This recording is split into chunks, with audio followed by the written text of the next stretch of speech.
before we begin tonight's journey through forgotten history.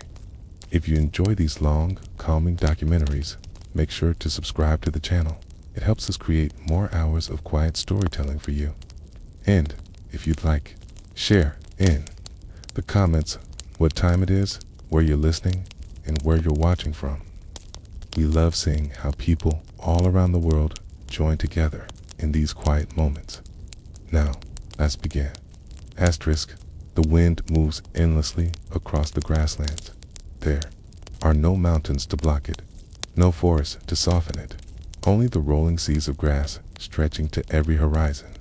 The steppe is a land without edges, a land that seems to roll on forever. And it was here before any empire rose that families lived, survived, and endured. You can imagine yourself standing there, okay? The air sharp and dry, the smell of dung smoke carried faintly from a distant camp. In the morning light, horses graze with heads low, their movements calm and practiced, for they too are part of this rhythm of survival. The Mongol Empire would one day be feared across continents, but before it came into being, life here was marked by repetition, grazing, herding, moving, during cold winters and short summers. Daily life among the nomads was not about conquest. It was about patience. Every family owned gears, circular felt tents that could be taken down within an hour, loaded onto carts, and dragged by oxen to a new pasture. Inside, the air was warm, thick with the smell of wool, fermented mare's milk, and smoke from a small iron stove. The walls were layered with felt, made waterproof by sheep's fat, keeping out wind that could freeze skin in minutes. To survive this steppe meant to think not in days, but in seasons. In winter, the land hardened, grass vanished under snow, and herders relied on reserves of dried meat, cheese, and fermented milk. Horses pawed at snow to find roots of frozen grass.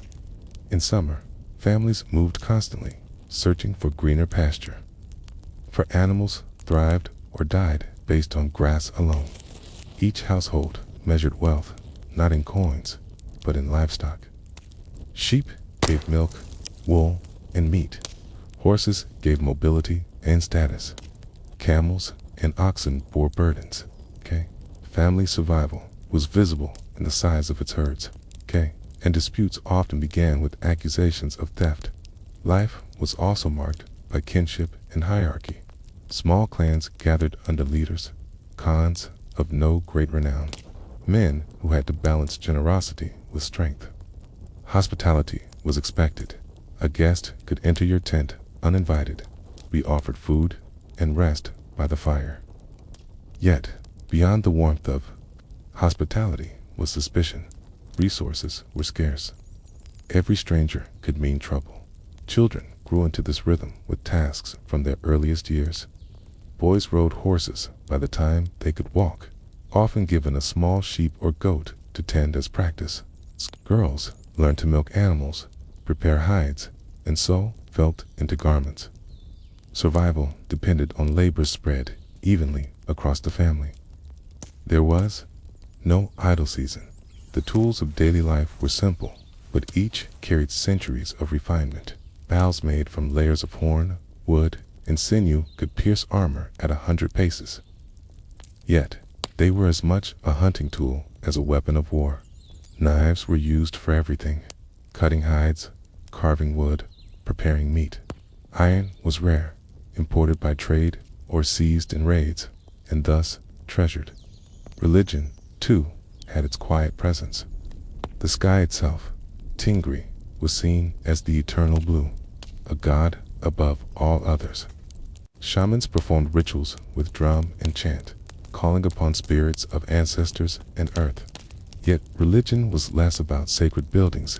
There were none, and more about rituals woven into ordinary acts, offerings of milk to the sky, whispered words before journeys, respect for the spirits of animals that gave life.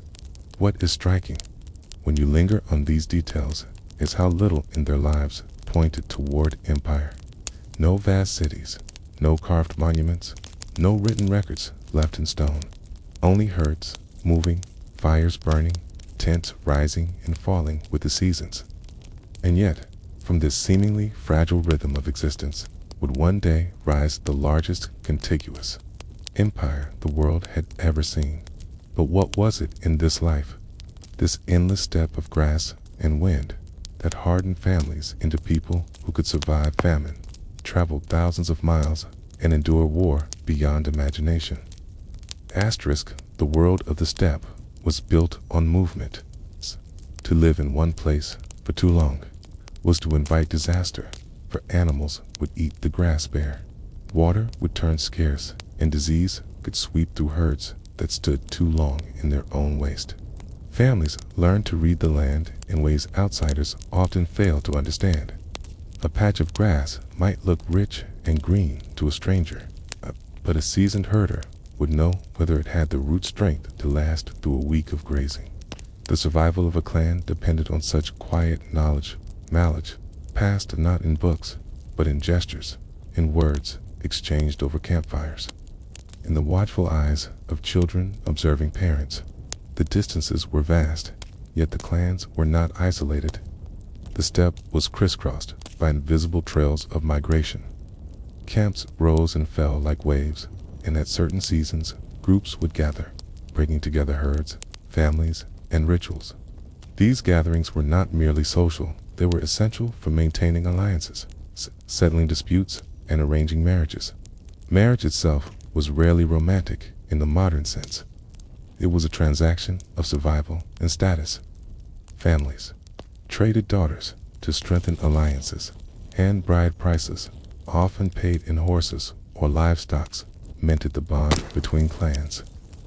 Women held an unusual degree of authority compared to many settled societies, for they managed households, decided on camp placements, and oversaw the daily economy of animals and food. When men rode to war or raids, it was women who kept the camp functioning. Their labor was the foundation of continuity. The diet of the steppe was monotonous but sufficient. Dried meat, known as borts, could last months and be boiled into soups. Fermented mare's milk, arag, was the common drink. Sour and slightly intoxicating. Dairy products dominated. Curds, cheeses, and butters formed daily staples. Vegetables were rare, and grain was a luxury, often acquired through trade with Chinese farmers or raiding settlements at the edges of the grasslands. This scarcity gave meals a ritual significance. To share food was to share survival itself. Trade, though limited, connected the nomads to larger worlds. From the south came silk, iron tools, and fine pottery. From the north came furs and timber. The steppe was not isolated, was a hinge between civilizations, so its people cared less about luxury and more about utility. An iron cauldron from China might sit next to a handmade wooden ladle. A silk scarf might be tied around a woman's head while she tended sheep. Such items carried prestige, but they were woven into a life still grounded in grass, milk, and movement. Yet, alongside this web of exchange was conflict. Raiding was as much a part of life as herding. Wealth could vanish quickly. Animals, stolen in the night, or seized in ambushes as families migrated between pastures. Children grew up with the knowledge that danger was never far away. To ride was to survive, and to shoot from horseback was not a choice, but a necessity. The bow was the true companion of every steppe rider. Its composite design, layered with sinew and horn, gave it power unmatched by simple wooden bows. Boys learned to shoot while riding at full speed, losing arrows at targets with instinctive precision. A rider could release half a dozen arrows before an enemy reached striking distance. Skill was honed not only for war, but for hunting. Antelope, gazelle, and even wolves were taken down from horseback. Over generations, the bow and the horse became inseparable from identity. Seasons shaped not just survival, but psychology. Winters were brutal. Temperatures plunged, winds cut through clothing, and herders sometimes froze while tending animals at night. Fires gave warmth but also consumed precious fuel-dried dung or sparse wood. Families huddled inside their felt tents, listening to the howling of wolves and the cries of livestock struggling against snowdrifts. In such moments, endurance itself was a virtue. A child who learned to face the cold without complaint was valued. Hardship was not seen as misfortune, it was the fabric of life. Summers were a brief relief, yet even then they brought their own risks. Insects swarmed, herds risked disease, and disputes over pastures could escalate quickly. Violence was often sudden, carried out with swiftness, then forgotten as families moved on. Survival demanded resilience, not only of body but of spirit, a constant readiness for change. Religion and ritual were intertwined with this environment. Shamans walked between the seen and unseen worlds, using drums, chants, and sometimes smoke to connect with spirits. Illness was treated not only with herbs, but with ritual offerings. For sickness was often understood as a disruption in the balance between humans, and yet, beneath this rhythm of herding, raiding, and ritual, a quiet tension always lingered. Resources were finite. The grass could not feed all. Clans clashed, alliances shifted, and small leaders sought to rise by gathering followers. Out of this world of constant negotiation and fragile survival, a man once named Temüjin would emerge an orphan, betrayed, nearly destroyed, who would one day weave the scattered strands of steppe life into a force that reshaped continents. But how did such a fractured land of small clans and temporary camps produce unity strong enough to conquer empires of stone and silk? Asterisk, the steppe has always been a land of contrasts, immense freedom, yet constant constraint. Shim, you could ride for days without seeing the same horizon twice. Yet every family was bound by the fragile balance between grass, animals, and weather. To understand how the Mongol Empire later grew, one must first dwell on the quiet, repetitive rhythms that hardened those who lived here. The home of the nomad was never fixed, and so neither was their sense of permanence. The gear, with its wooden frame and felt covering, was more than shelter, it was a philosophy. Inside, space was organized with precision. The northern side of the tent was sacred, often reserved for family heirlooms, altars, or symbolic objects. The fire burned at the center, its smoke rising through a small opening at the top, a reminder of the link between earth and sky. Round the fire, the family slept, worked, and ate, their lives revolving around this flickering core. To outsiders, it might seem cramped or primitive, but within, every gesture carried tradition. Where one sat, how food was served, how guests were received.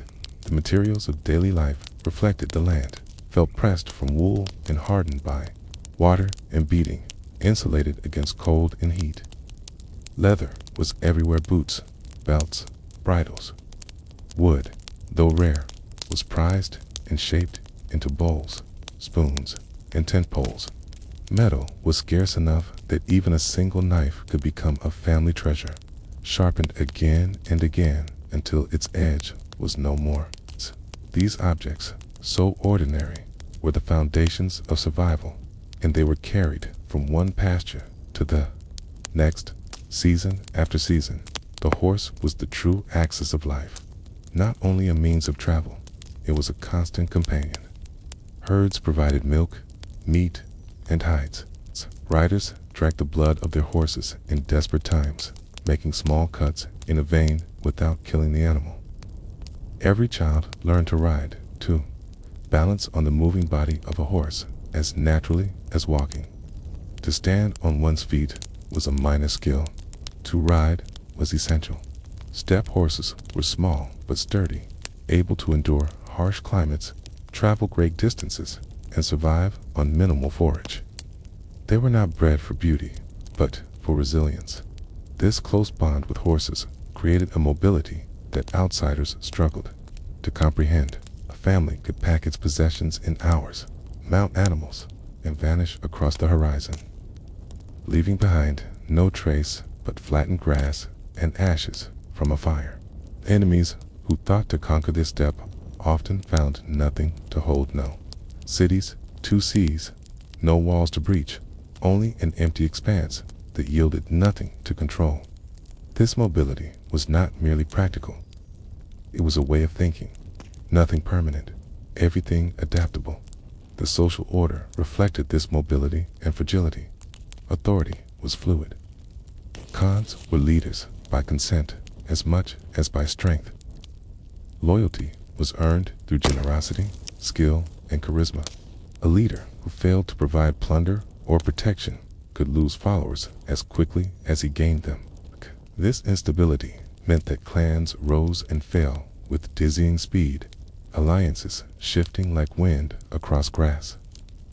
For outsiders, this seemed chaos. For those within, it was simply the logic of survival. Even in this harsh landscape, artistry existed. Songs accompanied daily tasks, their words recounting ancestors or praising the blue sky. Carved bone and wood, decorated tools, clothing, though practical, carried patterns of identity, dyed in subdued colors and stitched with care. These quiet forms of beauty were not luxuries, but affirmations of belonging. To weave a pattern into a coat, to carve a horse's head into a bridle, such acts reminded people who they were, even as they wandered endlessly. What strikes the observer is how little waste existed. Every part of an animal was used.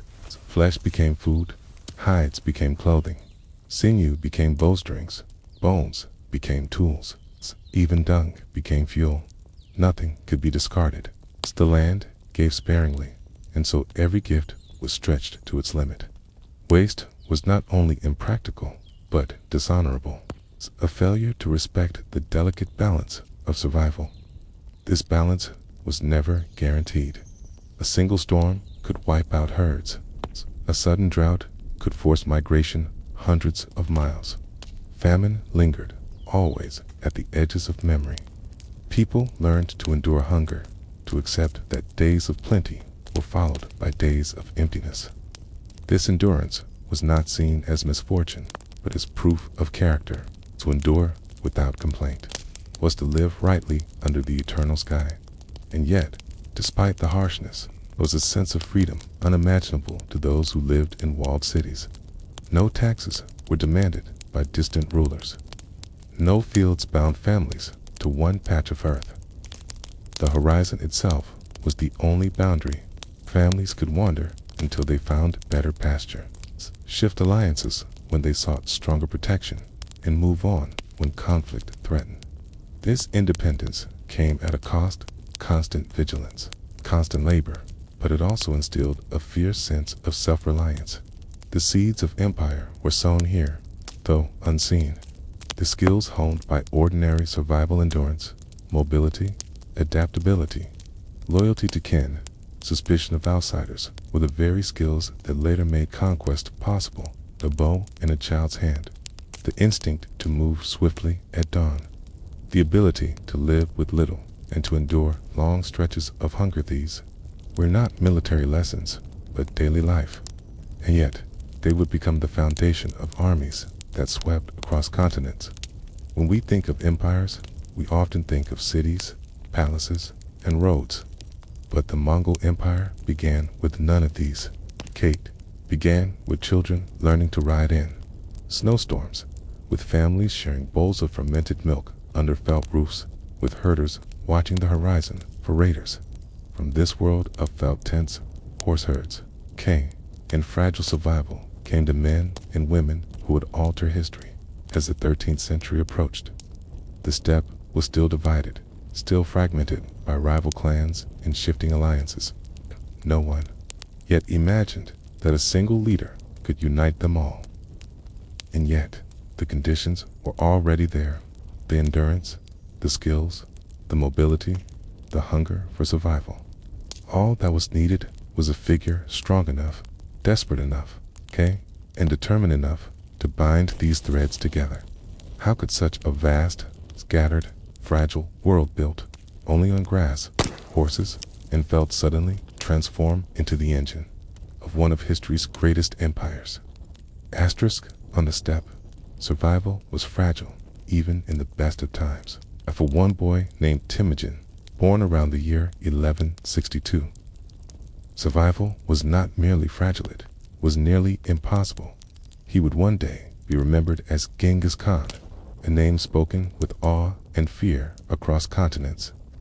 Yet in his youth, he was no more than a vulnerable child, abandoned by allies, left to hunger with his family, and forced to endure humiliation that might have broken anyone else.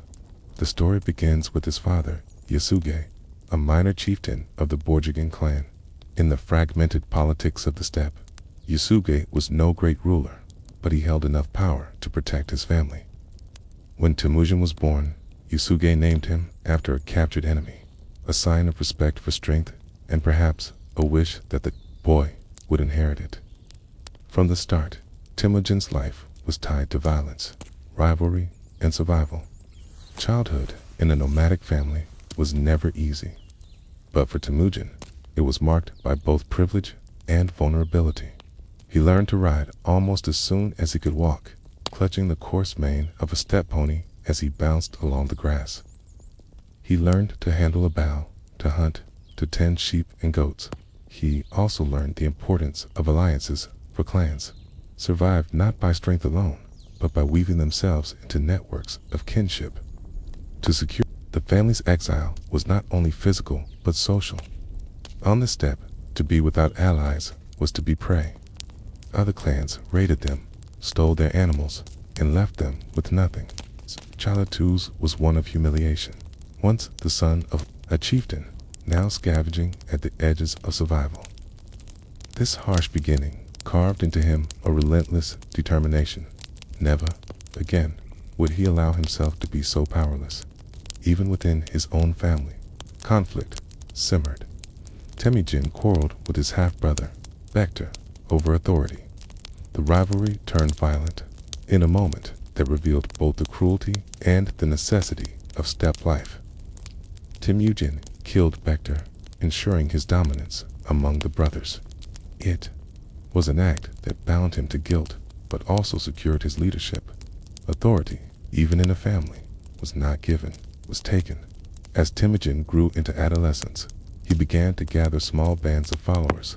Loyalty was not free, it had to be earned through charisma, generosity, and vision. He promised those who followed him that they would not be left hungry, that plunder and protection would be shared fairly.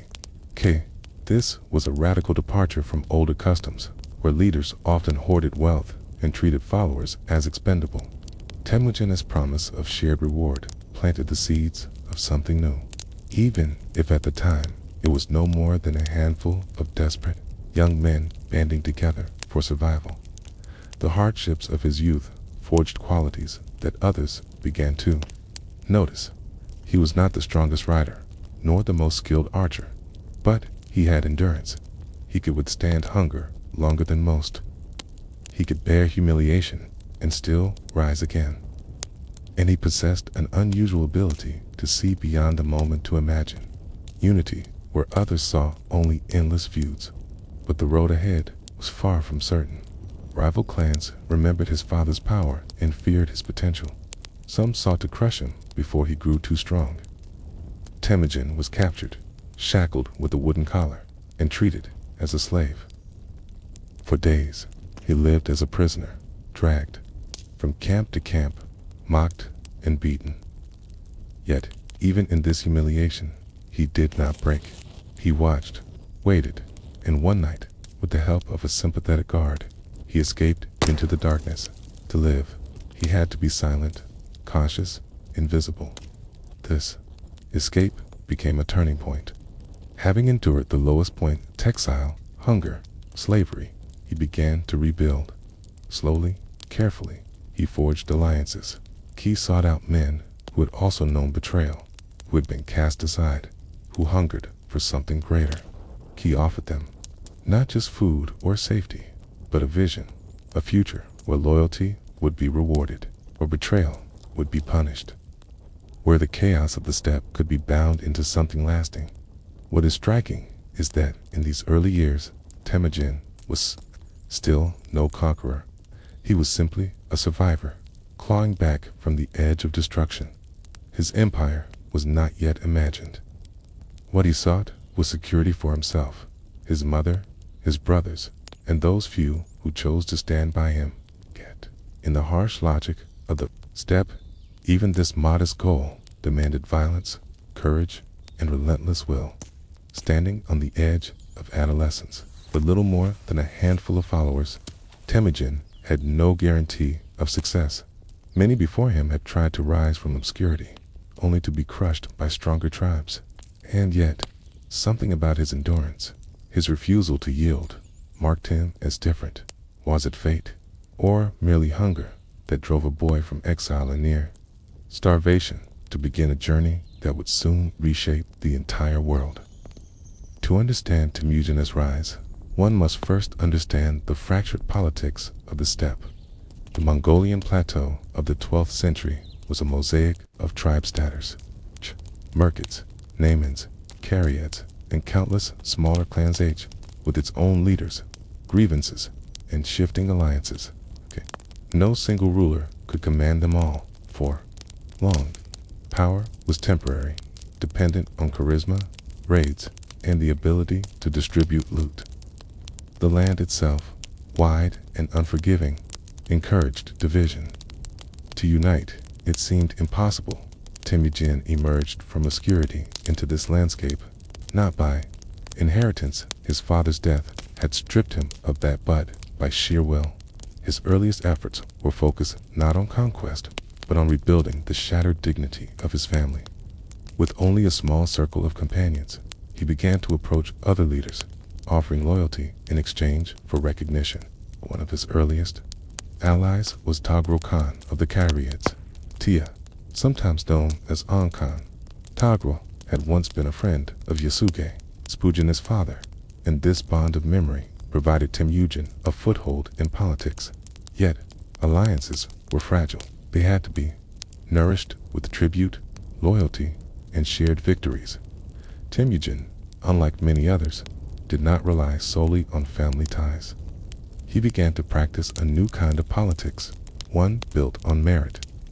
When he gathered men around him, he elevated them not based on birth, but on loyalty and ability. A herder's son might rise to command, while a nobleman who betrayed trust could be cast aside. This system was unusual for the steppe, where lineage often dictated rank. But for men who had been overlooked or abandoned by traditional hierarchies, Temüjin's method was magnetic. One of his earliest tests came with the Merkit tribe. Years earlier, the Merkits had abducted his mother, Ellen, forcing her into marriage before she was taken by Yasuge. This old grievance simmered in the family's memory. When the Merkits later raided Temüjin's household and kidnapped his young wife, Bert, the wound was reopened. For Temüjin, this was not only personal, but political. A leader who could not protect his family would lose all credibility. He turned to Togrel and to Jamuka, a childhood friend who had also risen to power. With their combined forces, Temüjin led a raid against the Merkits, rescuing Bert and reasserting his authority. The victory bound him more closely to his allies, but it also marked the beginning of a more ambitious path. It showed that he could act decisively, rally support, and achieve success where others faltered. Yet the alliance with Jamuka would not last. At first, the two shared visions of unity, but their methods diverged. Jamuka clung to traditional aristocratic privileges, favoring nobles and established families. Temüjin continued to elevate common men who proved themselves. This difference drew followers to Temüjin, men weary of being excluded by birthright. For the first time, steppe politics began to tilt towards something resembling meritocracy. Conflict was inevitable. Jamuka declared himself Gurkhan, Supreme Khan, and drew a vast following. Temüjin, though with fewer men, relied on discipline and loyalty. The two forces clashed near the Anan River. Jamuka's numbers overwhelmed Temüjin, forcing him into retreat. The aftermath was brutal. Jamuka captured 70 of Temüjin's men and executed them by boiling them alive. It was a message, too, all who would challenge him, for Temüjin's defeat might have ended his rise, but instead, it clarified his vision. He would not rely on numbers alone, nor on noble birth. He would build an army of discipline, bound by clear laws, loyalty, and fair distribution of spoils. The cruelty of Jamuka's victory only highlighted the difference between them. Many who had fought under Jamuka recoiled at his brutality and slowly drifted toward Temüjin's camp. Temüjin's code of leadership deepened in these years. He forbade the theft of animals among his followers, a crime that had long plagued steppe life. He established rules about sharing loot, ensuring that even the lowest soldier received a portion. He punished betrayal severely, but rewarded loyalty generously. His followers began to see that service to him brought not only protection, but opportunity. The steppe was watching. Rivals mocked his defeats, but also feared his persistence. Again and again, he seemed to rise from setbacks, stronger each time. He did not vanish into exile after loss. He rebuilt, reformed, and returned. This resilience, unusual in the shifting sands of steppe politics, began to mark him as something more than a chieftain. And still, the question lingered. Could he, a man once abandoned, truly gather the scattered tribes into something resembling unity? Or would he, like so many before, be crushed by rivals, undone by betrayal, swallowed by the endless winds of the steppe? The winds of the steppe never ceased, and neither did the shifting of alliances. Temüjin's early years had been marked by exile, defeat, and betrayal, yet he carried from each trial something lasting. From hunger, he carried endurance. From betrayal, he carried caution. From loss, he carried the determination never to yield. By the late 12th century, these qualities had begun to transform him from a minor chieftain into something far larger leader who offered more than plunder, more than protection. He offered order. Steppe politics had long been fluid, driven by kinship ties and temporary alliances. Temüjin began to impose a new pattern. He introduced what would later be called the yasa, a code of law that structured life within his growing confederation. Theft, betrayal, and disobedience carried strict punishments. Loyalty, discipline, and bravery were rewarded. In a land where justice had often meant nothing more than the power of the strong, Temüjin's laws provided a rare stability. Men who had lived at the mercy of chance began to see in him a promise of fairness. Asterisk.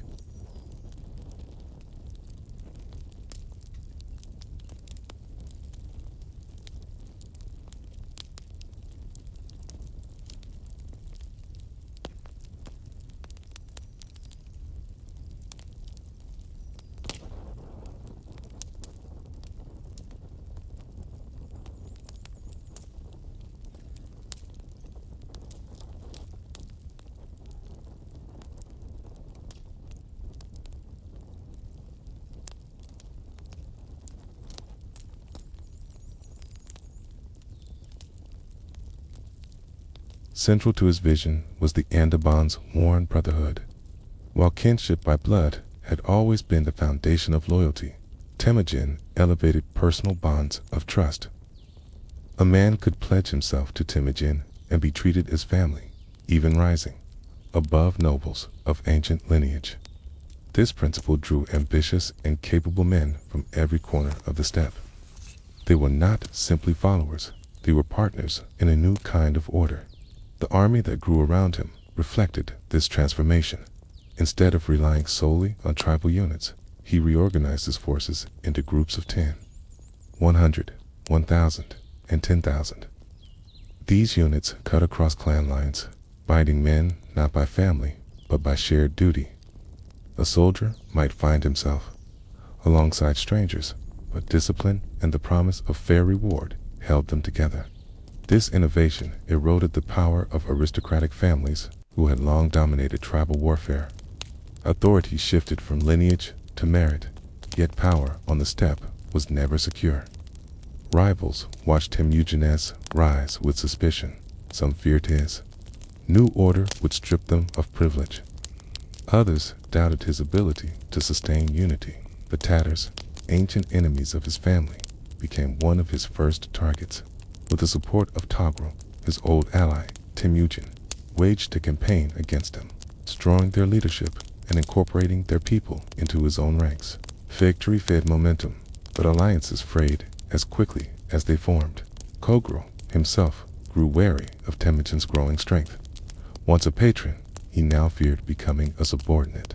The tension culminated in betrayal.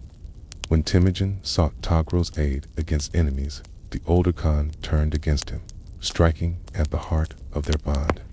Temüjin was forced into retreat. Once more, his followers scattered, his dreams seemingly broken. For most leaders, this might have been the end. For Temüjin, it became another lesson. Betrayal reinforced his conviction that only strict loyalty and law could hold followers together. He rebuilt, gathering those who remained faithful, and punished traitors without hesitation. His resilience became a legend in itself. Men who deserted rivals and joined him discovered that his justice was not empty words. Plunder was shared. Loyalty was rewarded, and discipline was enforced. Slowly, his strength grew again. Victory against the Tatars, defeats and recoveries against rivals, and the steady influx of men seeking stability gave his movement a momentum that could no longer be ignored. By the year 1201, his enemies gathered to crush him, declaring Jamuka, his old companion turned rival, as Gurkhan once more. The battle was fierce, fought in the smoke and dust of the steppe. Temüjin's forces, though disciplined, were strained. Legends say the battlefield was so chaotic that horses panicked, men fled, and the sky itself seemed clouded with arrows. Yet once again, despite near ruin, Temüjin endured. His army reorganized, his discipline held, and Jamuka's coalition began to fracture. Jamuka's brutality alienated his allies, while Temüjin's fairness attracted more. Over time, Temüjin's vision proved stronger than cruelty. By 1206, a great Kurotia council of tribes was called. Leaders from across the steppe assembled, some grudging, some loyal, some simply resigned to the inevitable. In that gathering, Temüjin was proclaimed Genghis Khan, the universal ruler. The boy who had once scavenged for roots, an exile who had lived under the humiliation of slavery, now commanded the loyalty of tribes once thought irreconcilable. The proclamation did not mean peace. It meant the beginning of something far greater, the unification of the steppe under a single will. But in that moment, the transformation was clear. Temüjin was no longer merely the survivor of betrayals and raids. He was the embodiment of endurance shaped into power, of vision hardened into law, of loyalty enforced by discipline. The steppe, fragmented and unstable, had begun to coalesce under his leadership. And yet, one must pause to consider, how did this man, once starving in exile, convince hardened warriors to follow him into battles that seemed endless? Was it charisma, vision, or simply the iron will to survive when others gave in to despair? More importantly, now that he held the title of Genghis Khan, what would he do with it?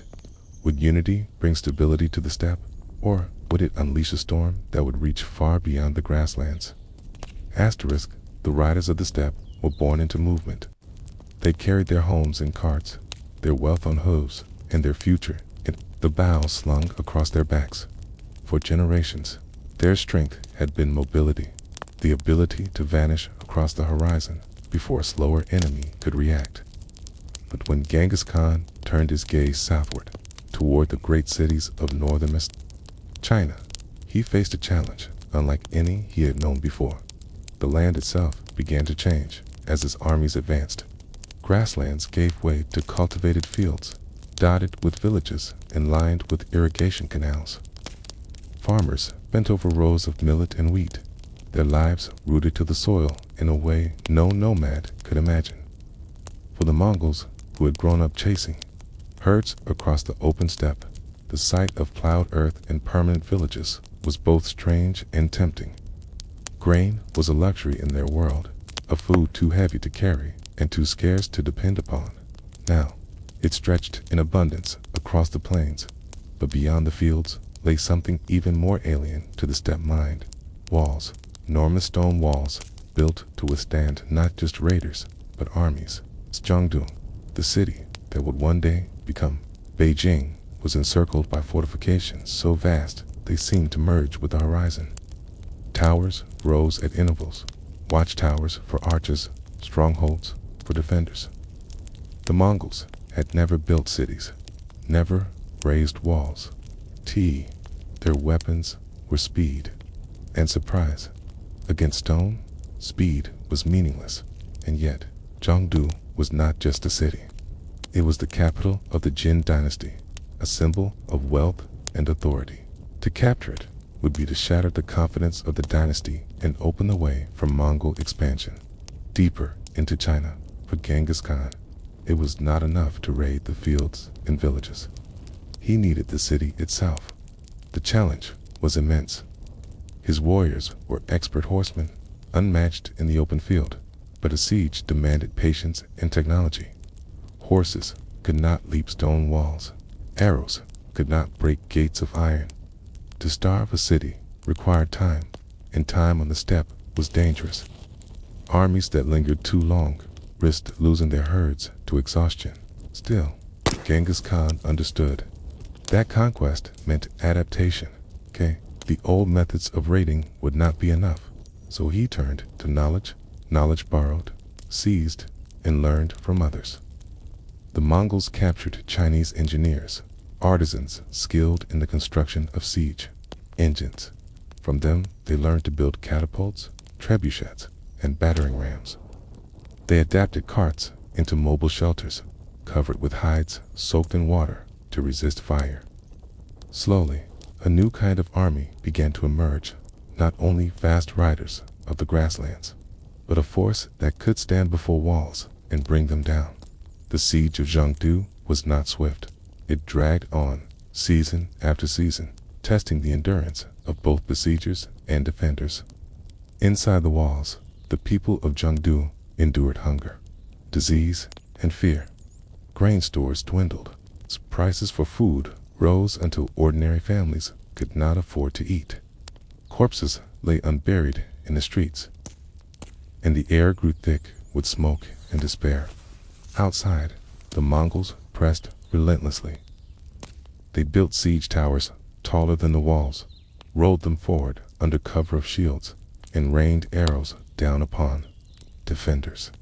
They hurled stones with catapults, battering the fortifications day after day. Yet, even with these efforts, Zhongdu resisted. Its walls were thick, its defenders determined.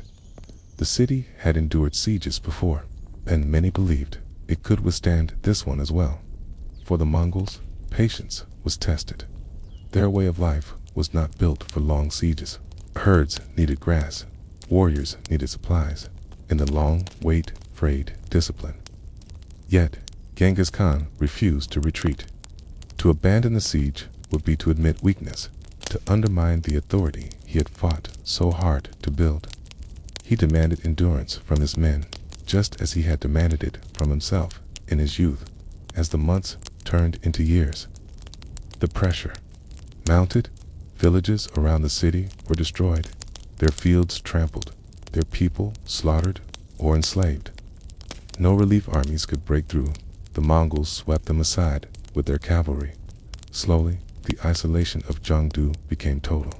It is said that when at last the city began to collapse, desperation reached such extremes that people inside turned to cannibalism.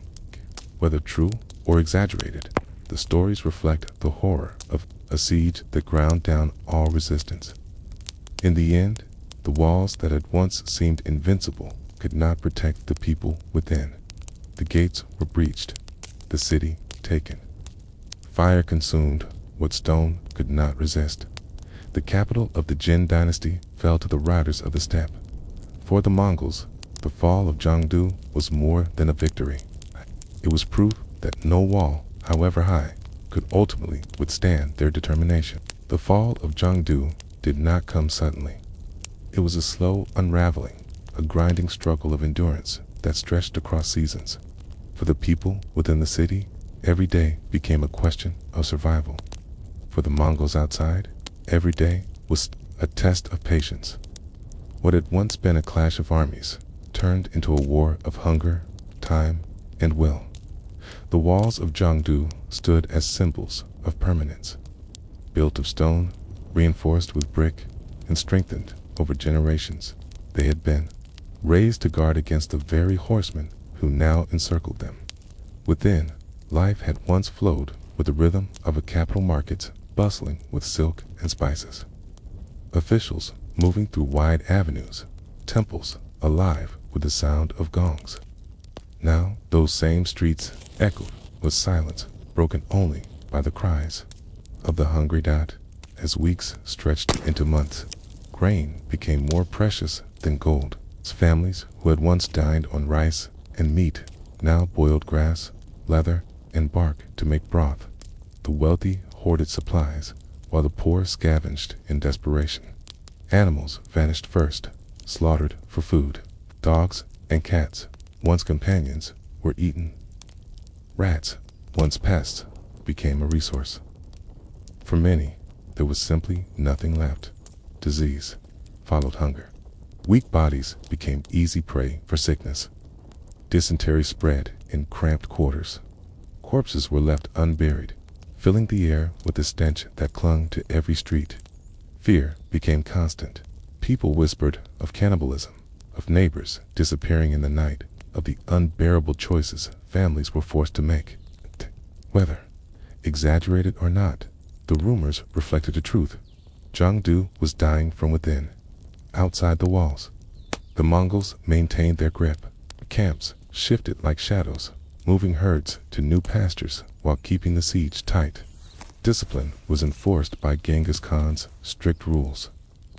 Warriors who stole from allies or disobeyed orders were punished, sometimes executed. The same law that held his growing empire together held the siege as well. This discipline, rare among steppe armies, allowed the Mongols to endure a campaign that stretched far longer than any raid. The Mongols did not rely only on waiting. They pressed the siege with ingenuity. Siege towers, covered with hides soaked in water, crept toward the walls. Engineers, many of them captured Chinese specialists, built trebuchets capable of hurling stones that shattered gates and towers. Fire arrows rained over the ramparts, turning night into flickering chaos. Yet for every breach, defenders rushed to repair. For every tower destroyed, another was raised. Zhongdu resisted with all its strength. Inside the city, morale wavered. Officials debated whether to surrender or fight on. Some argued that resistance was noble, that the Jin dynasty could not lose its capital without dishonor. Others saw the suffering of the people and questioned whether honor was worth starvation. Factions formed, each with its own vision of survival, but no decision could halt the relentless pressure outside the walls. The Mongols, too, felt the strain. Their way of life depended on movement, and prolonged sieges risked exhausting both men and herds. Horses grazed the fields around Zhongdu until little was left. Supplies had to be brought from afar, carried over long distances. In steppe tradition, wars were often swift raids, but now warriors had to learn patience, enduring monotony, hunger, and disease in their own camps. It was a test of endurance unlike any they had faced before. Genghis Khan's leadership was crucial. He reminded his men that victory would bring not only loot, but legitimacy. To take Zhongdu was to prove to the world that the Mongols were more than raiders. They would become conquerors of kingdoms, breakers of dynasties.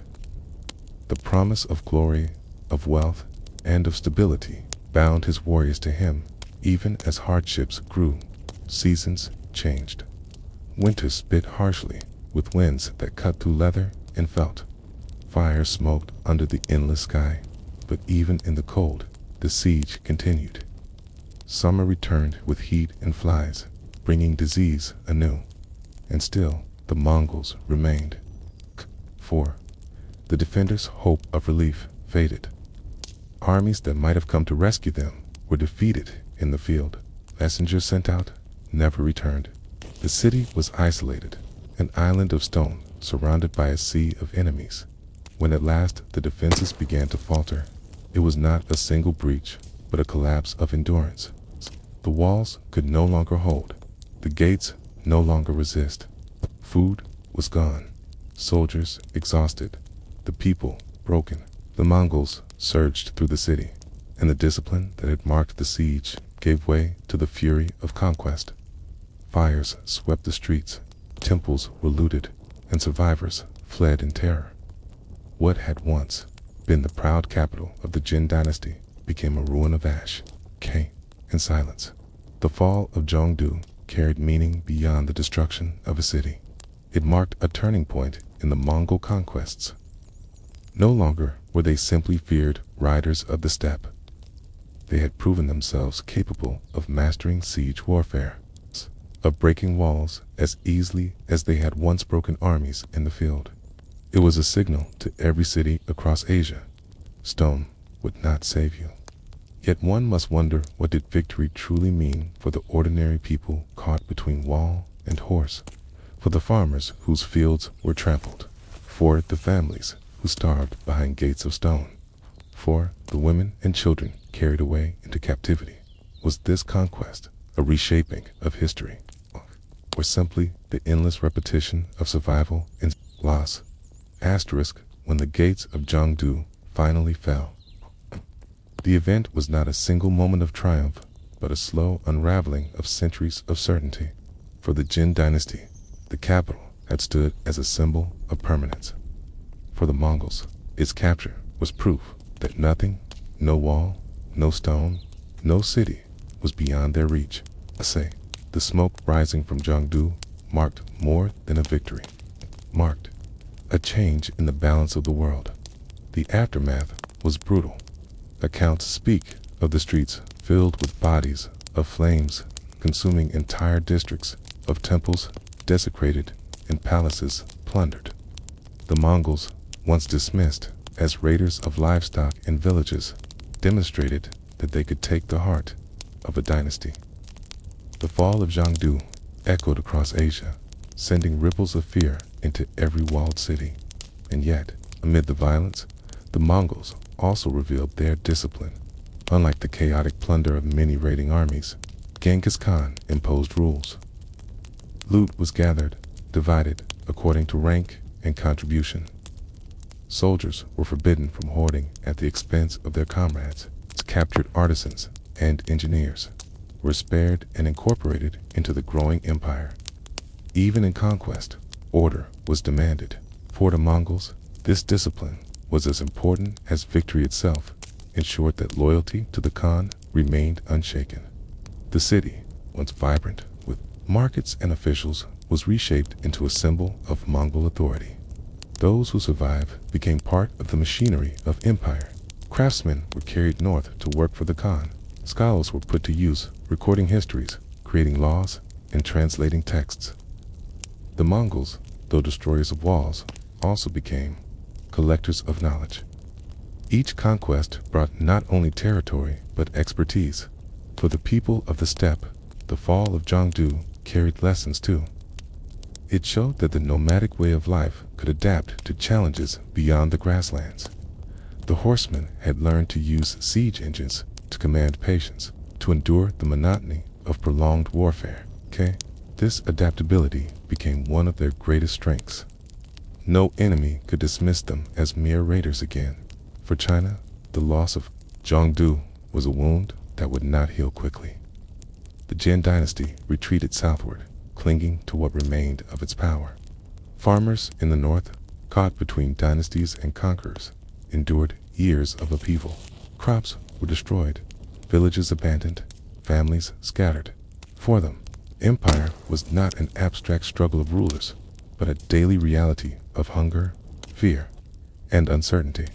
From this point forward, the Mongols were no longer outsiders, pressing at the edges. They had entered the heartland. The conquest of Zhongdu set the stage for a deeper penetration into China, a campaign that would eventually topple dynasties and reshape the political landscape of East Asia. And yet, beneath the sweep of history, one must imagine the quieter aftermath.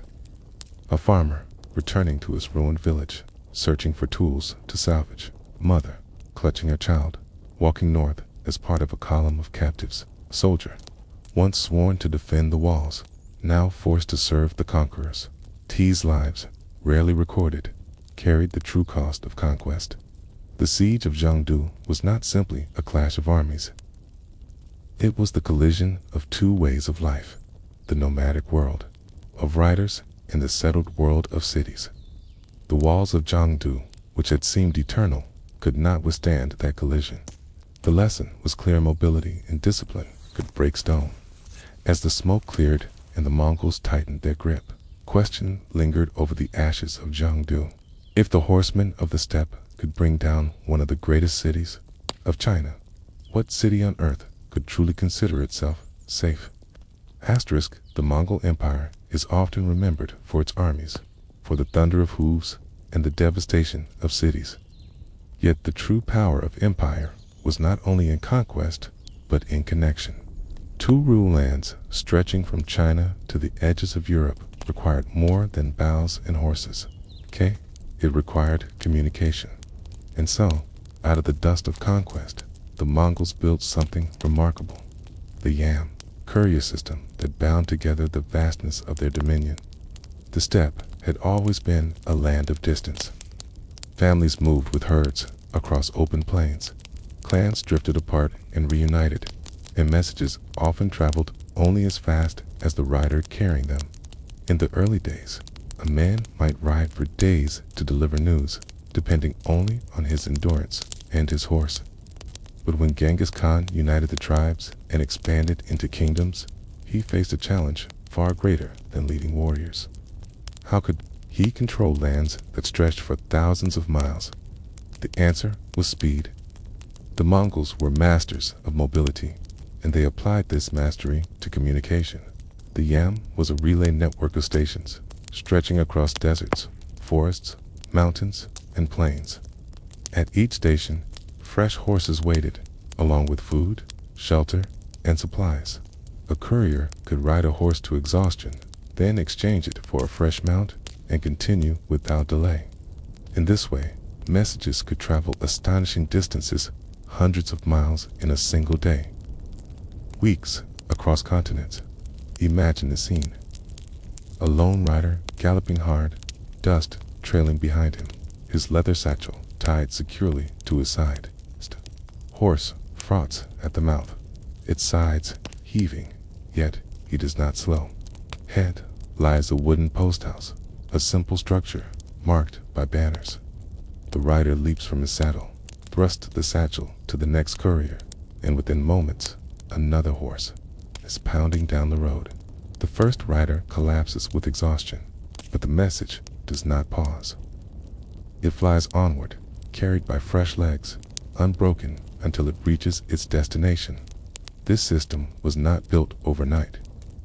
It required careful planning, the construction of stations at regular intervals, and the cooperation of local populations. Families along the routes were often required to provide horses, food, and shelter. Though burdensome, the system also brought benefits. Courier station became a hub of activity, linking remote villages to the broader currents of empire. Travelers, merchants, and envoys often relied on the yam for guidance and protection. The couriers themselves were both feared and respected. They rode under the authority of the Khan, and to obstruct them was to defy the empire itself, and carried tablets of authority pays which guaranteed them supplies and rite of passage.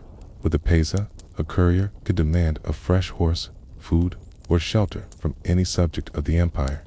Refusal was unthinkable. In this way, the yam was more than a network of posts. It was a visible reminder of Mongol control, a thread of power that reached into every corner of conquered lands. For the empire, the benefits were immense. Orders from the Khan could reach distant generals in weeks rather than months. Reports of rebellion or invasion could be carried swiftly to the capital. Trade flourished along the secure routes as merchants traveled, knowing that Mongol patrols guarded the roads. Envoys from distant lands marveled at the efficiency, comparing it to the courier systems of Rome or Persia, yet on a scale even grander. But the system was not without cost.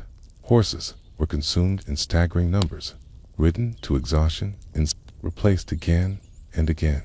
Local populations bore the burden of feeding travelers and providing animals. Some villages were impoverished by the demands of the couriers themselves. The work was grueling. Days and nights blurred together as they rode through storms, across rivers, through deserts where winds stung like knives. Theirs was not a life of glory, but of endurance, anonymous, yet essential. And still, the yam endured, a lifeline of empire. Messages traveled from Karakoram to China, from the Caspian Sea to the Korean Peninsula, faster than anyone thought possible. Genghis Khan and his successors understood that conquest alone could not hold an empire. Communication was as vital as the sword. One can almost imagine the sound of hooves in the night, the flicker of torches at a lonely station, the quick exchange of a satchel before the rider vanished again into the darkness. The message itself, perhaps a command, perhaps a report, perhaps a plea rushed onward, never stopping, as if the empire itself were carried on horseback. But what did it mean for those who lived along these roads, who watched the couriers fly past while their own lives remained bound to the soil? Did the yam bring them closer to empire, or only remind them of their distance from power? Asterisk, the yam stretched like invisible veins across the empire, pulsing with movement day and night. It was not only a courier system, but a skeleton upon which Mongol rule rested. Where armies conquered, the yam followed. Akela, it was the second wave of empire, quieter than the thunder of hooves, just as decisive in holding lands together. At its heart, the system was simple, distance divided into manageable lengths, each bridged by fresh horses and riders. Yet its simplicity concealed enormous effort. Post stations had to be built and maintained across every terrain snowy passes of the Altai, wine-scoured deserts of Central Asia, and humid lowlands near China. Supplies had to be stored, horses kept ready, shelters constructed. This required cooperation between nomads and settled peoples, a cooperation enforced by the authority of the Khan. Each station was modest, a wooden structure, perhaps, or a cluster of tents reinforced with earth. Inside, fodder for horses, water for travelers, dried food for riders. A family or garrison was stationed there permanently, their task to maintain the animals and watch the road. For them, life was monotonous, yet pivotal. They might see nothing for days but wind and dust. Then suddenly, a courier would gallop in, exchange his horse, and vanish again into the horizon. Their work was thankless, but without it, the empire's messages would falter. For couriers, the journey was punishing. They rode in all seasons, through scorching summers when heat shimmered off the plains, and in winters when winds froze breath into ice. Their lives depended on the strength of their mounts and the accuracy of their path. To lose the road in a storm could mean death, and yet they rode on, because delay was unacceptable. A courier who failed could bring ruin to a campaign. Delay, a command, or allow rebellion to spread. The Pesa tablets they carried symbolized more than authority. They were visible signs of the Khan's reach. A courier arriving at a village could show his Pesa, and doors would open. Food would be offered, animals provided. To refuse was to risk the wrath of the empire. In this way, every community became part of the network, whether willingly or not. The presence of couriers reminded farmers and herders alike that they lived under Mongol rule, that their lives were linked to decisions made far away. Merchants, too, benefited from this system. The same roads that carried military orders carried caravans of silk, spices, and furs. Traders moved with greater confidence, knowing that the Mongols valued commerce and maintained order on the routes. The yam became both messenger and guardian of trade, encouraging the flow of wealth across lands that had once been divided by war and distance. The efficiency was extraordinary. Contemporary accounts speak of messages traveling from the great Khan's court to distant provinces in a fraction of the time expected. Reports suggest that urgent messages could cover up to 200 miles in a single day, a speed that astonished foreign visitors. To those who witnessed it, the system seemed almost supernatural, as if the Mongols could stretch their will across the world with invisible threads. But efficiency carried costs. Horses were ridden hard and often abandoned once exhausted. Local populations resented the burden of maintaining stations, supplying fodder, and providing labor. Some regions were drained of resources to sustain the network. For every courier racing across the land, there were countless farmers and herders toiling to make his journey possible. Their lives rarely entered the chronicles, yet they bore the weight of empire on their backs. Still, the system endured because it was indispensable. Without it, Genghis Khan's commands would have taken months to reach distant generals. Without it, news of rebellion would have been delayed, allowing enemies to regroup. Without it, the empire's unity might have fractured under its own vastness. The yam was invisible compared to armies, but it was the silent glue that held conquest together.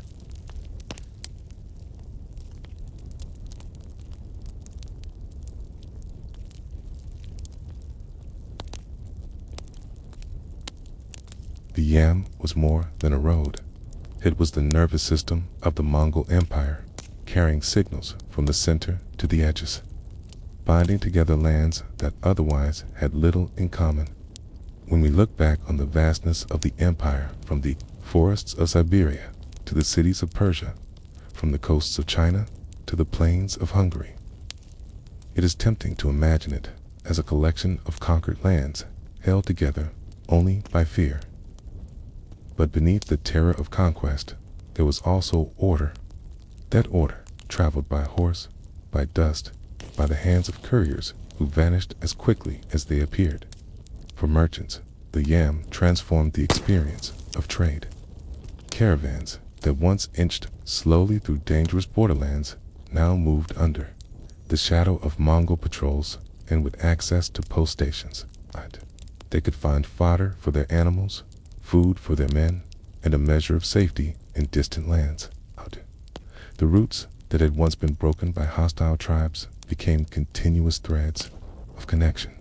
In this way, the yam helped turn the Silk Road from a patchwork of regional trails into something resembling a single artery of commerce.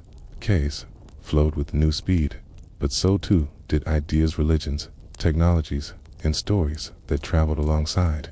Silk and spices. Diplomacy also relied upon this network.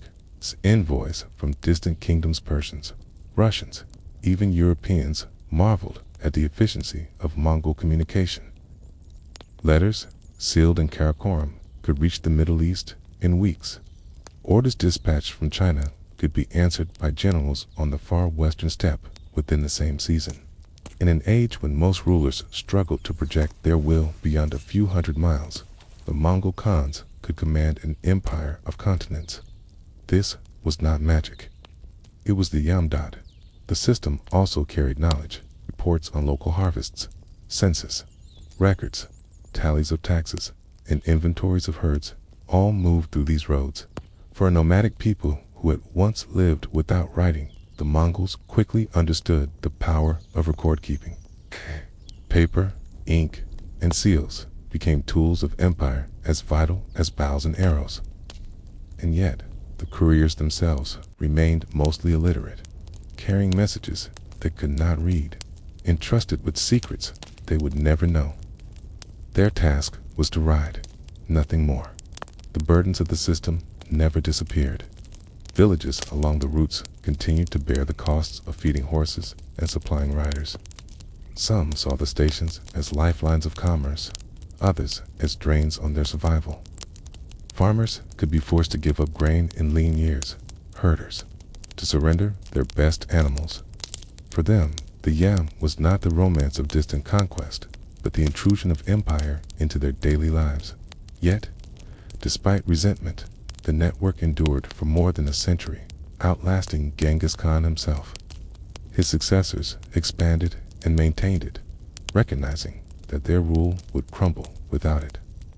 Even as the empire fractured into different khanates, echoes of the yam remained, adapted and reused by later rulers.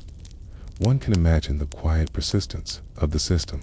A lone rider, hunched against the wind, his horse's hooves striking hard earth, a station master watching from the doorway, preparing a fresh mount. The quick exchange, the flash of a pesa tablet, and then the rider vanishing again, swallowed by the horizon.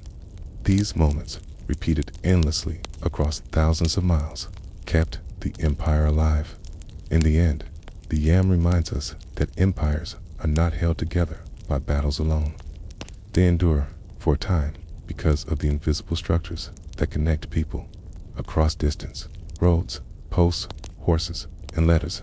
These were the real walls of the Mongol Empire, stronger than stone, because they stretched as far as the riders could go. But one cannot help asking, did the couriers, who lived and died in anonymity, ever know that they were carrying not just messages, but the weight of an empire? Or were they simply men on horses, chasing the horizon, leaving behind only dust? Asterisk, long before the Mongols carved their empire into the map of the world, the horse had already shaped the destiny of Asia. The grasslands of the steppe were not simply a home for nomads. They were pastures for the animal that made empire possible. Without horses, there would have been no Mongol conquests, no sweeping campaigns that carried riders from the Yellow River to the Danube. The horse was not only a companion, it was the axis around which nomadic life revolved. The steppe itself was a land designed for horses. Its rolling plains stretched beyond sight, covered in tough grasses that could sustain herds year-round.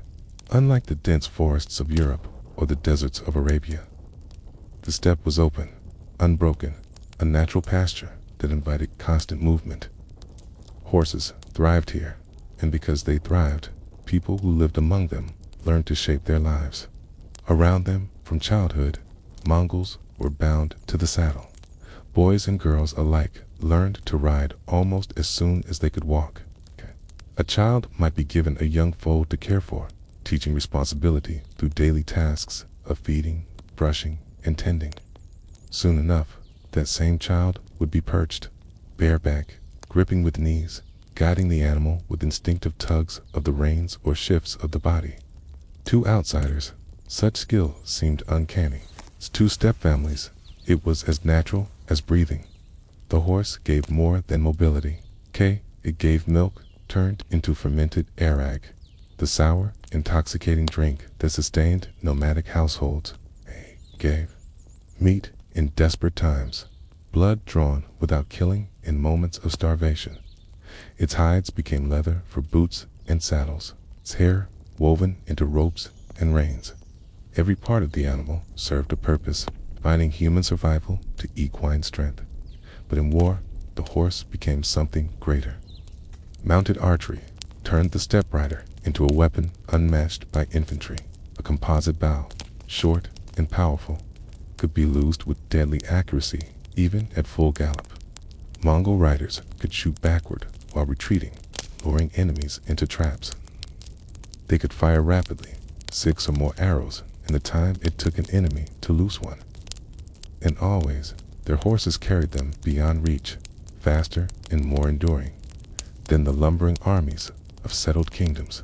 The scale of cavalry in Mongol armies astonished contemporaries. Each warrior maintained multiple mounts, sometimes 3 or 4, switching between them during long campaigns. This allowed them to travel extraordinary distances up to 100 miles in a single day, far beyond the limits of infantry or even other cavalry forces. Herds followed the armies, providing a constant supply of fresh horses. To fight the Mongols was not only to face their discipline, but their sheer mobility. Cities that had once felt safe behind walls discovered that horsemen could strike anywhere, appearing suddenly at dawn, vanishing by dusk, returning weeks later from an unexpected direction. Kingdoms accustomed to slow-moving armies of foot soldiers were unprepared for the fluid tactics of riders who seemed to live as much on horseback as on the ground. The world of Asia was reshaped not just by Mongol strategy, but by the animal beneath them. Even the organization of the army reflected the horse. Units of 10, 100, 1,000, and 10,000 moved like herds, disciplined yet flexible. Communication between units was carried by mounted messengers, flashing across battlefields faster than enemy commands could react. Drums and flags gave signals, but it was the speed of mounted couriers that allowed coordination across vast fronts. The horse was not just transportation, it was the nervous system of Mongol warfare. And yet, beyond the battlefield, the horse also symbolized culture. Songs praised its strength, carioles honored its spirit, shamans invoked its power in ceremonies, believing the horse to be a bridge between worlds. To lose one's horse was not merely an inconvenience. It was a blow to identity, to survival, to dignity itself. For outsiders, the scale of this bond was difficult to grasp. Farmers who plowed with oxen or fought on foot could not imagine life so utterly intertwined with an animal. But for the Mongols, to be human was also to be equestrian. A man without a horse was half a man. A clan without herds was doomed. It is tempting to see the Mongols only through the lens of conquest, the destruction of cities, the fear they inspired. Yet beneath every conquest lay the quiet, patient labor of tending herds, training foals, crafting saddles, and caring for animals through storms and droughts. Empire began not with swords, but with hooves on grass dot. And so, one must ask, was it the brilliance of generals that conquered half the known world? Or was it the simple endurance of the horse, grazing in silence, carrying burdens without end, that truly made empire possible? Asterisk, when the Mongol armies expanded outward, the horse was not only a tool of conquest, but a bridge between worlds. Wherever their hooves fell, societies were forced to adjust. Farmers, merchants, and rulers alike encountered a form of mobility they had never known, and the very rhythms of life in Asia began to shift under the shadow of the horse. Asterisk.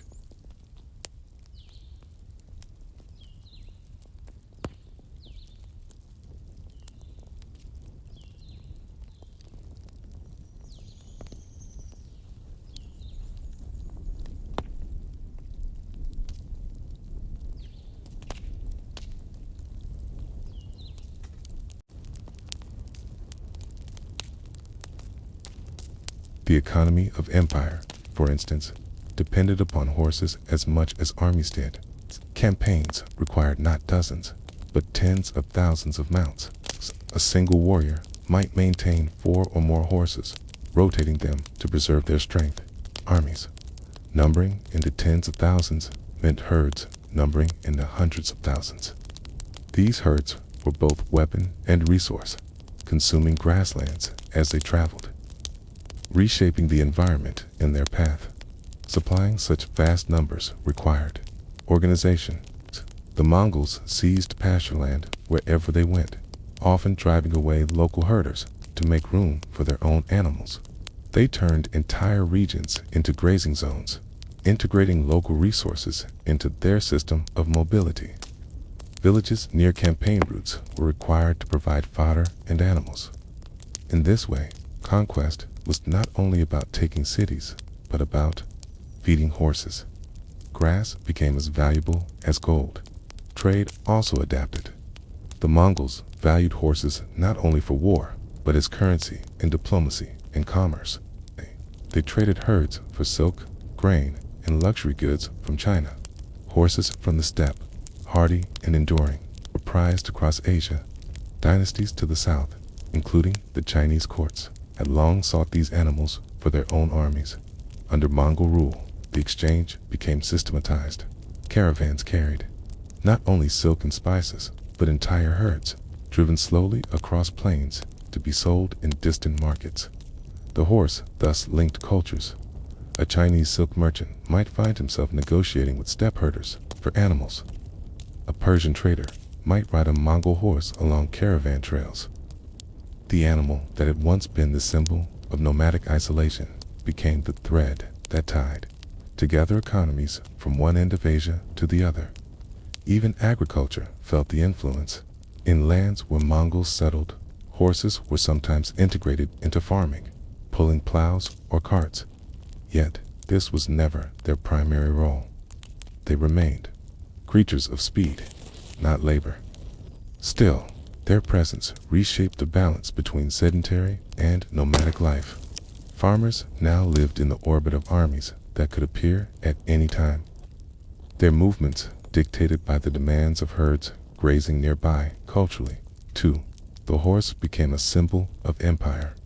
In conquered lands, rulers who wished to curry favor with Mongol overlords sent horses as tribute. Paintings and chronicles began to depict mounted warriors as icons of power. Even in places where horses had been used before, the scale of Mongol cavalry changed perceptions. A single noble with a fine horse was no longer impressive when entire armies thundered by. Each man mounted, each horse trained for war. The technology of horsemanship also spread. Saddles, stirrups, and harnesses perfected on the steppe influenced neighboring regions. The Mongols refined their gear for long campaigns, crafting saddles that allowed riders to stay mounted for days, stirrups that gave stability for archery, and reins that could be handled with one hand while the other loosed arrows. These innovations filtered outward, altering how others waged war.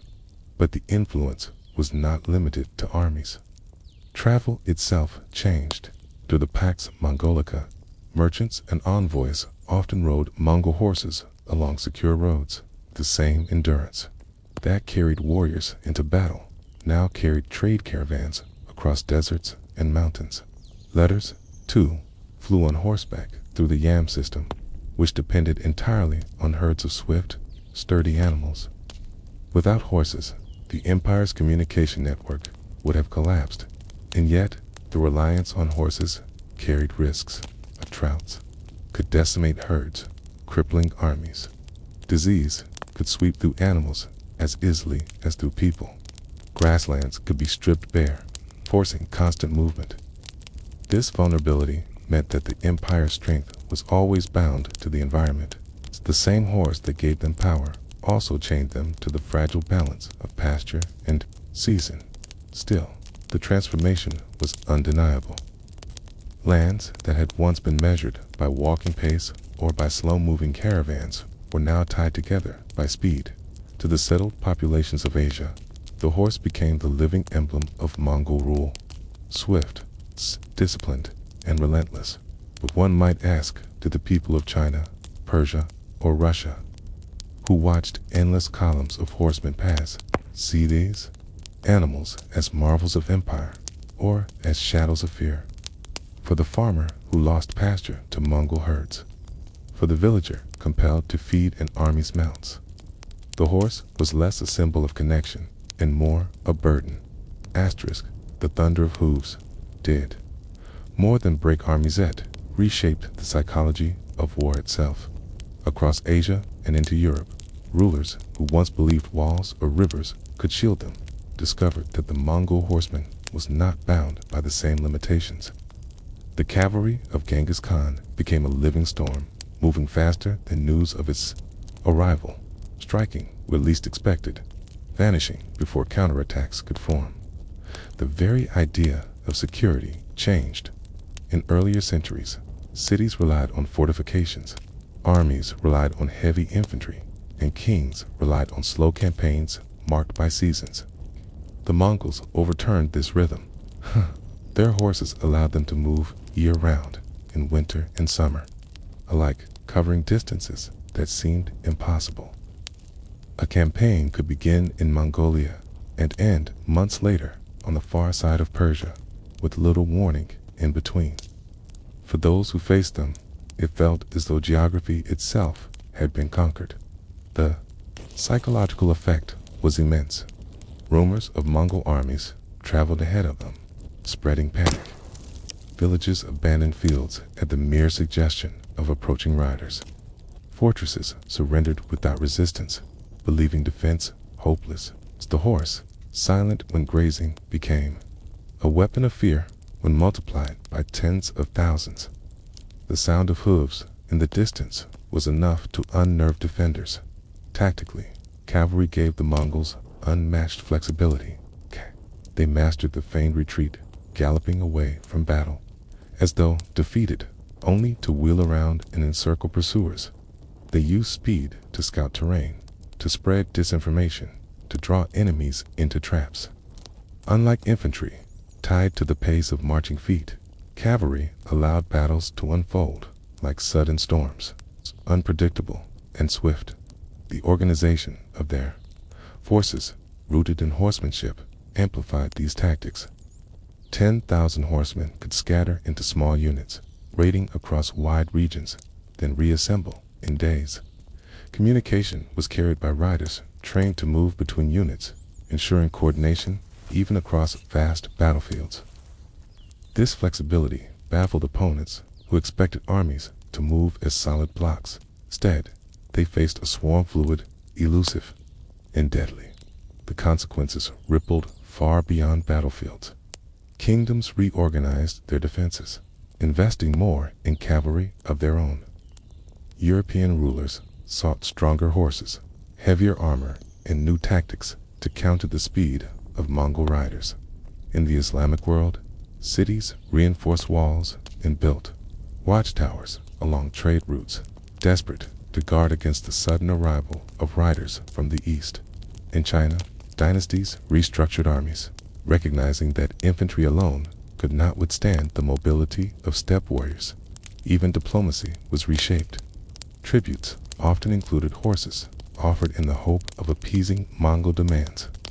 Voice rode horses to distant courts, carrying treaties and threats alike. To resist the Mongols often meant not only facing their armies, but matching their mobility. Those who could not adapt were left vulnerable. Yet, the horse was not only a weapon of destruction, it also became a bridge of culture, Akena, under the Pax Mongolica.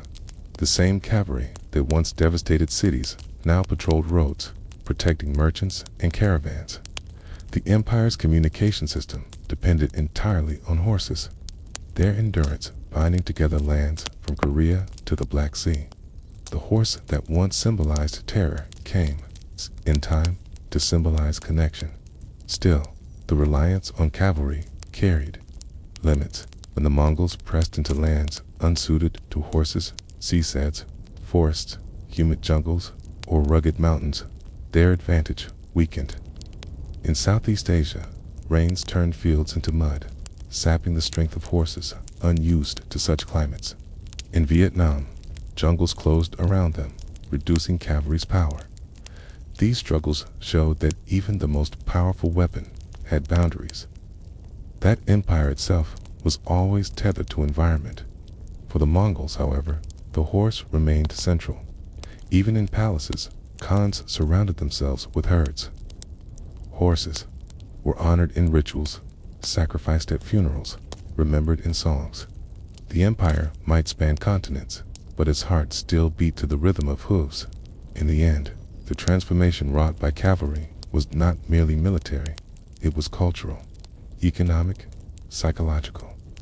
It changed how people thought about distance, about defense, about power itself.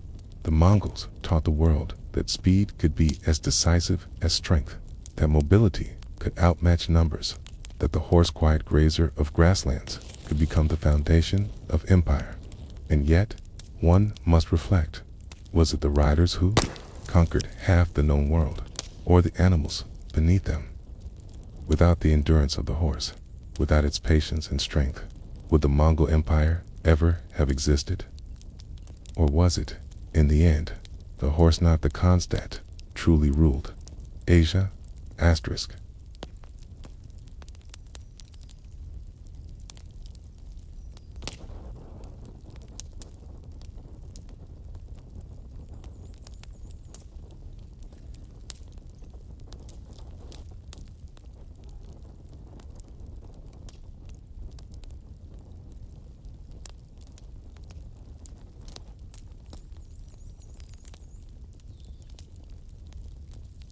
When people remember the Mongol Empire, they often picture cities in flames, riders thundering across plains, arrows darkening the sky.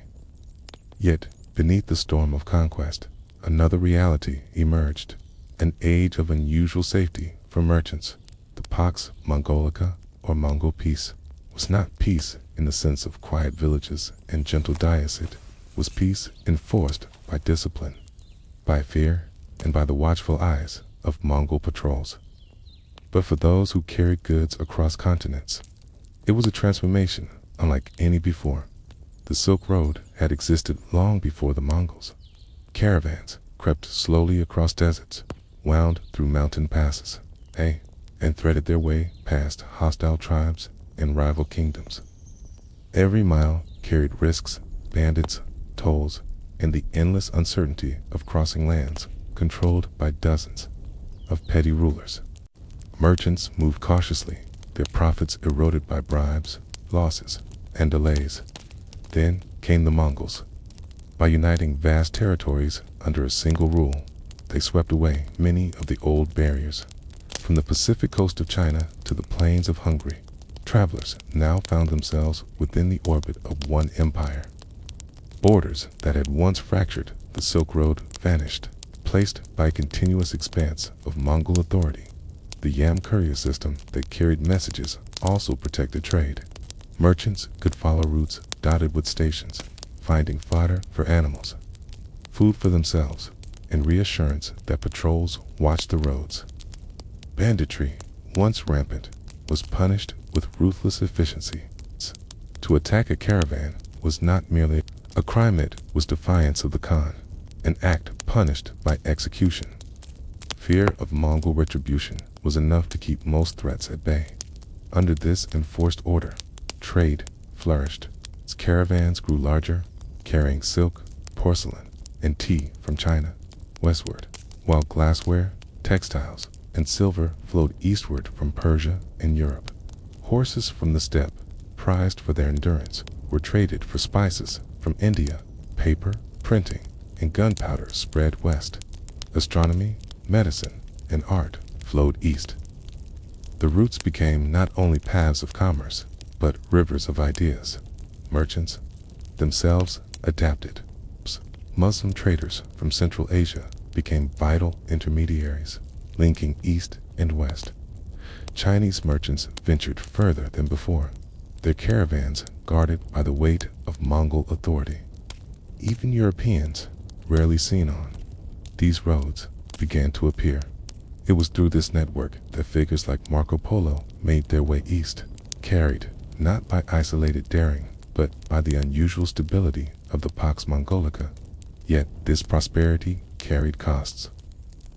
Local populations were often burdened with maintaining roads, stations, and supplies. Villages along the trade routes fed caravans, sometimes at the expense of their own survival.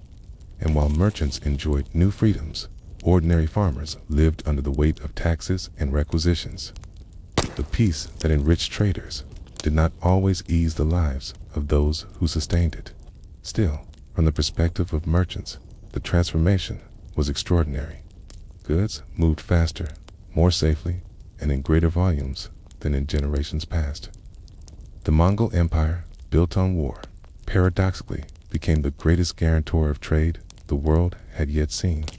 One can imagine the caravan at dusk, camels groaning under loads of silk, horses stamping the dust, merchants huddling near fires as Mongol patrols pass in the distance.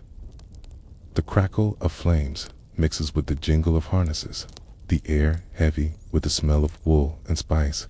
Above them, the stars stretch endlessly. The same sky seen by riders and farmers across half the known world. But one must wonder, was this peace truly stable? Or was it only the quiet that comes when fear holds every border, every road, every hand? Asterisk, the life of a merchant under the Pax Mongolica was not one of ease, even if it was safer than before.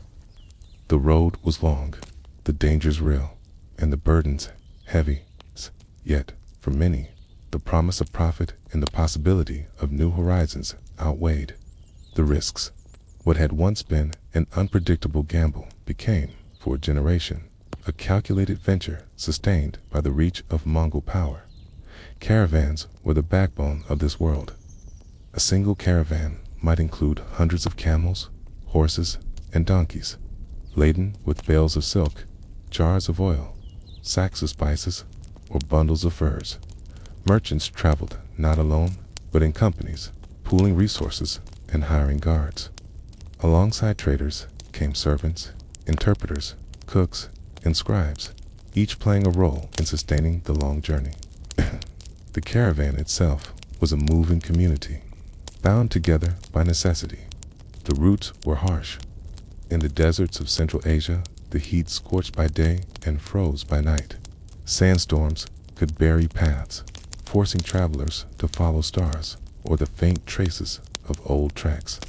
Water was precious. Entire caravans might be lost if a well ran dry. In the mountains, narrow passes tested both animals and men, snow and ice turning paths into death traps. Merchants moved slowly, not because they wished to, but because survival demanded caution. Under Mongol rule, the dangers of banditry lessened, but they never vanished entirely. Patrols could not be everywhere at once, and opportunists still lurked at the edges. Yet punishment was swift when culprits were caught, and the knowledge of this kept most roads quiet. For merchants, this meant that the greatest threats came not from ambushes, but from the environment itself: hunger, thirst, storms, and sickness. The presence of the yam stations brought relief. Merchants could rest their animals, buy fodder, and find shelter, however simple. Times, they relied on Mongol officials to resolve disputes or to translate in unfamiliar lands. The system, built for couriers, became a lifeline for traders as well. It connected the caravan to the authority of the Khan. Even in distant lands, the diversity of people along these routes was remarkable. Muslim traders from Samarkand might travel beside Chinese merchants from Hangzhou. Armenian craftsmen sold goods alongside Persian jewelers. Languages mixed in the markets that dotted the roads, requiring interpreters skilled in multiple tongues. For some merchants, this cosmopolitan world was a source of opportunity. For others, it was bewildering, a constant negotiation across cultures. Goods were not the only cargo. Information traveled to rumors of battles, news of distant rulers, reports of markets and prices. Merchants carried letters as often as they carried silk, serving as informal messengers of empire. In their conversations, ideas spread about religion, about science, about art. In the quiet exchanges of campsites, the world's knowledge slowly braided itself together. The profits could be immense. A bolt of Chinese silk might sell for 10 times its value in the markets of the Middle East. Spices brought from India or Southeast Asia became luxuries in Europe. Gems from Persia dazzled courts in China. For those who survived the journey, wealth could be transformative. Families rose in status, cities grew rich, and entire communities thrived on trade. Yet, for many merchants, life remained precarious. A single storm could scatter a caravan. A sick animal might slow the entire company. Sudden war, even far from their route, could close markets overnight. Core profit was always shadowed by risk. Under the Pax Mongolica, the scale of trade grew, but the fragility of each journey remained. One can imagine the daily rhythm of a merchant's life. Rising before dawn, animals loaded under dim starlight, the caravan setting out across the silent landscape. At midday, a brief rest, fire built from dung or scrub, tea brewed quickly before the march resumed. By nightfall, tents raised, fires lit. The company gathered around simple meals while guards kept watch. In the distance, patrols of Mongol riders passed silently. Their presence, both reassuring and intimidating. For the merchant, every step of the journey was a negotiation with a chance. Yet, beneath the risk lay opportunity made possible by the empire's scale, its laws, and its enforcement. The Mongols, who had begun as raiders of caravans, had become their greatest protectors. But one might ask, did this peace belong to the merchants? Or was it only borrowed? Granted, for as long as it suited the empire, could a life built on roads of dust and hooves ever be more than temporary, fragile against the shifting winds of history? Asterisk, the roads of the Mongol Empire were never truly silent. Even as armies marched, as envoys carried commands, as couriers thundered through the dust, merchants moved steadily along the same paths. Their work was less dramatic than conquest, but its effects reached further. For while wars destroyed, trade rebuilt, and the Pax Mongolica left behind not only memories of fear, but also patterns of connection that reshaped the world. The most immediate legacy was economic. Cities along the Silk Road flourished under Mongol protection. Samarkand, Bukhara, and Kashgar became hubs where caravans converged. But it was not only goods that traveled. Technology spread at unprecedented speed. Gunpowder, perfected in China, reached the Middle East and Europe through these routes. Printing techniques migrated westward, influencing cultures that had never before known mass-produced texts. In return, knowledge of astronomy, medicine, and mathematics from the Islamic world flowed eastward, enriching Mongol courts and Chinese scholars alike. The movement was not deliberate. It was the byproduct of merchants who carried more than cargo. Every conversation at a roadside inn, every bargain struck in a dusty market became a channel for ideas. Religions, too, traveled under the Pax Mongolica. Buddhist monks journeyed freely from India to China. Nestorian Christians found protection under Mongol rulers, their churches rising in cities where none had stood before. Muslim traders carried their faith eastward, building mosques in the heart of Central Asia. The Mongols themselves, pragmatic and tolerant, encouraged this diversity. They cared little which gods were worshipped, so long as order was maintained. For merchants, this tolerance meant safety. They could travel without fear of persecution, conducting business across cultural boundaries. Yet beneath this prosperity lay fragility. The system depended entirely on Mongol strength. As long as patrols guarded the roads, as long as Khans enforced their laws, trade flowed. Quote, but when the empire fractured, so too did its roads. Industry returned, borders hardened, and caravans shrank once more. Cities that had thrived under Mongol peace declined into obscurity. The prosperity of the Pax Mongolica proved temporary, a brief window in the long history of the Silk Road.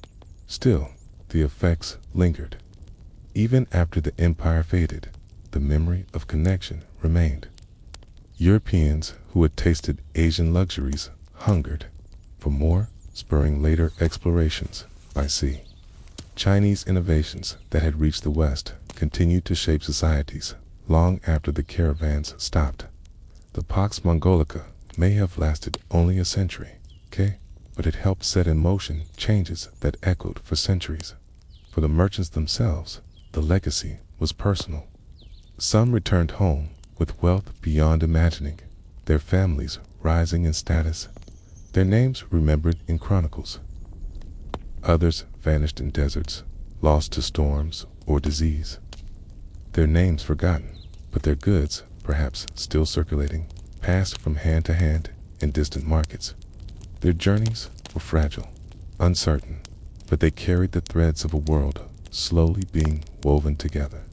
One can imagine the echoes of their passage, the creak of carts in the dust, the groan of camels rising under their loads, the soft murmur of bargaining in half a dozen languages at a market stall.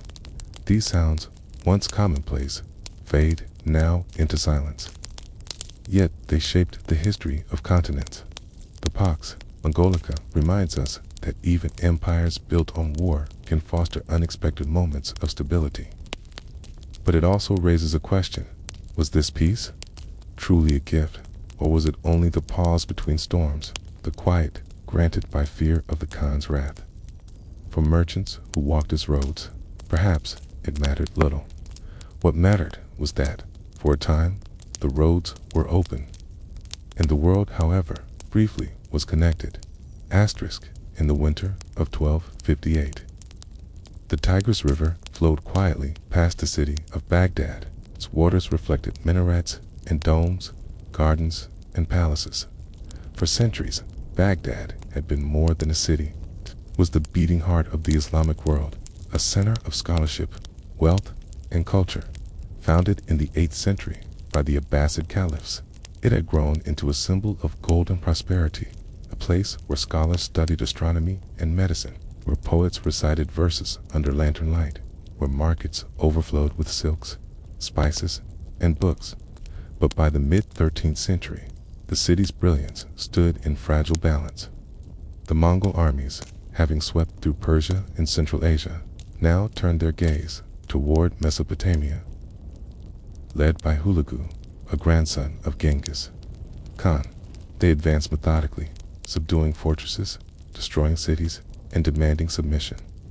Many rulers surrendered rather than face destruction. Baghdad, however, hesitated. The Abbasid Caliph Al-Mustasim, heir 2 centuries of prestige, believed his city impregnable. He underestimated the determination of the horsemen gathering beyond the horizon. The Mongols did not march blindly. They brought with them not only cavalry, but engineer specialists captured or recruited from China and Persia. Siege engines rolled with the army, mangonels, catapults, and battering rams. Timber was cut and shaped along the march, turning forests into weapons. Unlike raiders of old, these were conquerors prepared to break walls of stone. As they approached Baghdad, they encircled it carefully, cutting off escape and supply. The Tigris, once a lifeline, became a trap. Bridges were destroyed, roads blocked, canals seized.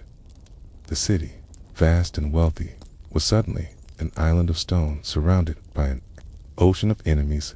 Inside, fear spread. Citizens remembered stories of Mongol campaigns and Persia cities burned, populations slaughtered, libraries destroyed, markets emptied as people hoarded what food remained. Families whispered of flight, but the gates were closed.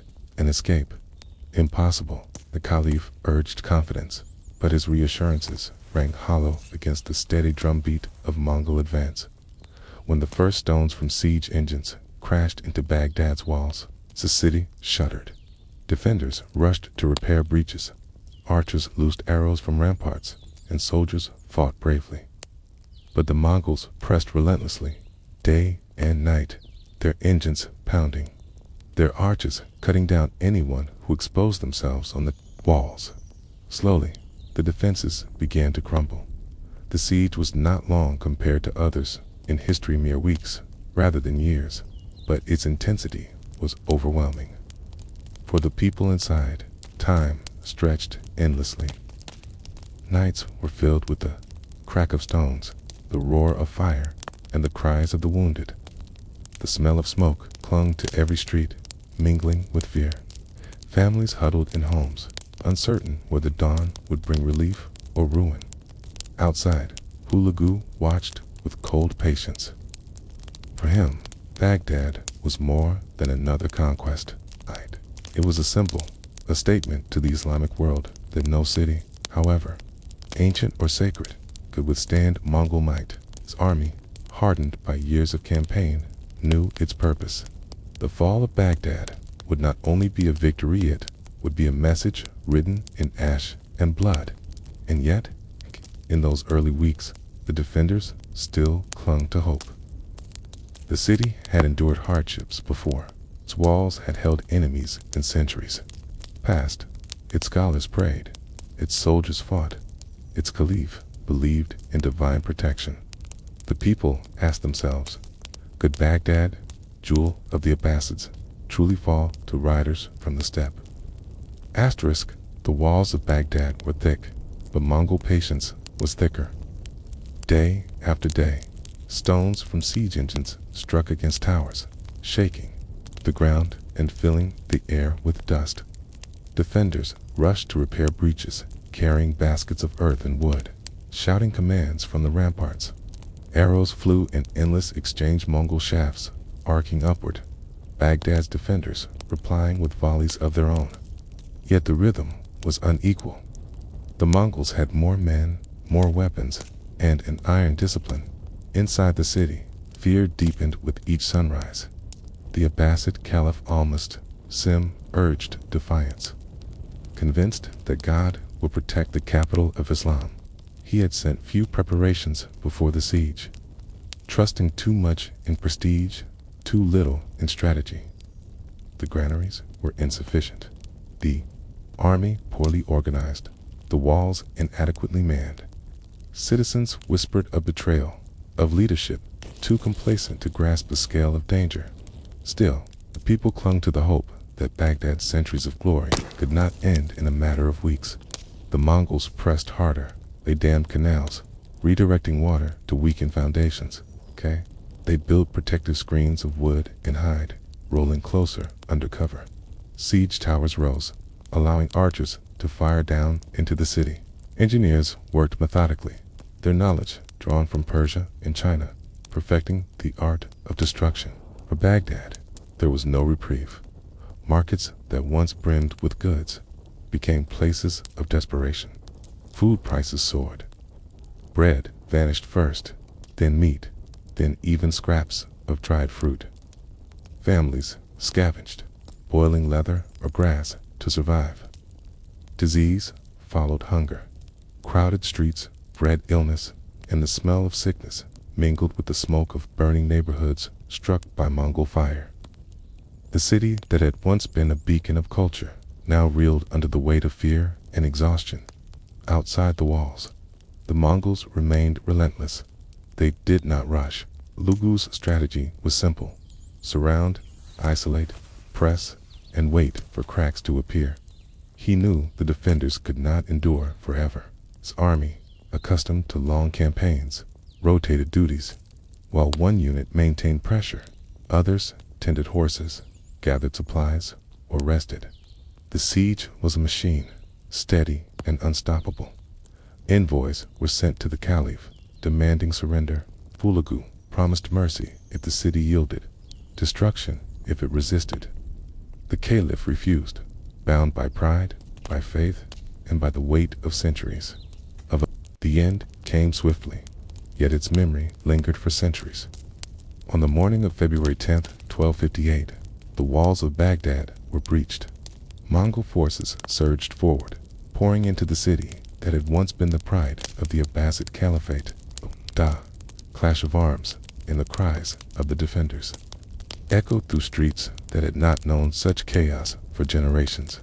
The Caliph Al-Muslim was captured, his palace stripped of treasures, his authority reduced to nothing.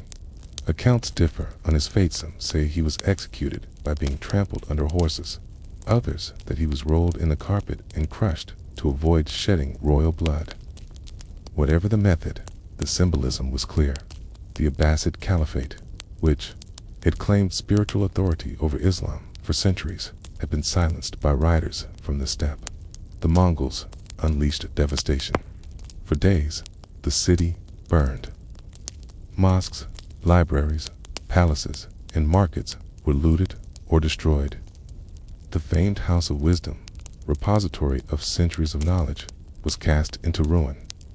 Chroniclers wrote of books thrown into the Tigris until its waters ran black with ink, whether exaggerated or not.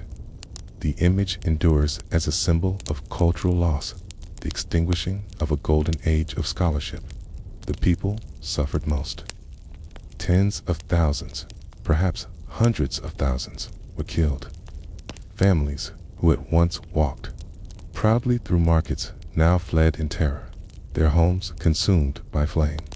Some were enslaved, marched away into captivity. Others were left among the ruins, survivors in a city that had become unrecognizable. A Baghdad of scholars and poets was gone, replaced by silence and ash. For Hulagu and the Mongols, the conquest was decisive. The wealth of Baghdad was plundered, its political authority shattered. The Islamic world, long centered on the Abbasid Caliphate, lost its heart. Though later dynasties would claim succession, none would hold the same symbolic weight. The fall of Baghdad marked not only the collapse of a city, but the end of an era. And yet, even in destruction, the Mongols revealed their pragmatism. Artisans, engineers, and scholars were spared when possible, relocated to serve the empire. The Mongols valued knowledge when it could be harnessed for power. What could not serve was cast aside. In this way, fragments of Baghdad's brilliance survived, carried into other lands under Mongol control. The psychological impact was immense. Across the Islamic world, fear deepened. If Baghdad could fall, no city was safe. If the Caliph himself could be humbled, what hope remained for others? Kingdoms scrambled to send tribute. Envoys rushed to pledge loyalty, and resistance faltered in the shadow of Baghdad's ruin. The Mongols had sent their message. Not even the greatest centers of civilization could stand against them. Yet history always carries two perspectives. For the conquerors, Baghdad was a triumph, a symbol of Mongol supremacy. For the conquered, it was catastrophe, a wound that scarred memory for generations. Scholars mourned not only the lives lost, but the knowledge destroyed. Poets lamented the silence of libraries, the emptiness of gardens once filled with scholars debating under the sun. Ordinary people mourned homes, families, and futures erased. The fall of Baghdad reminds us of the paradox of empire. The same forces that could protect trade routes and spread ideas could also extinguish centuries of culture in a matter of days. The Mongol Empire brought both connection and destruction, both prosperity and ruin.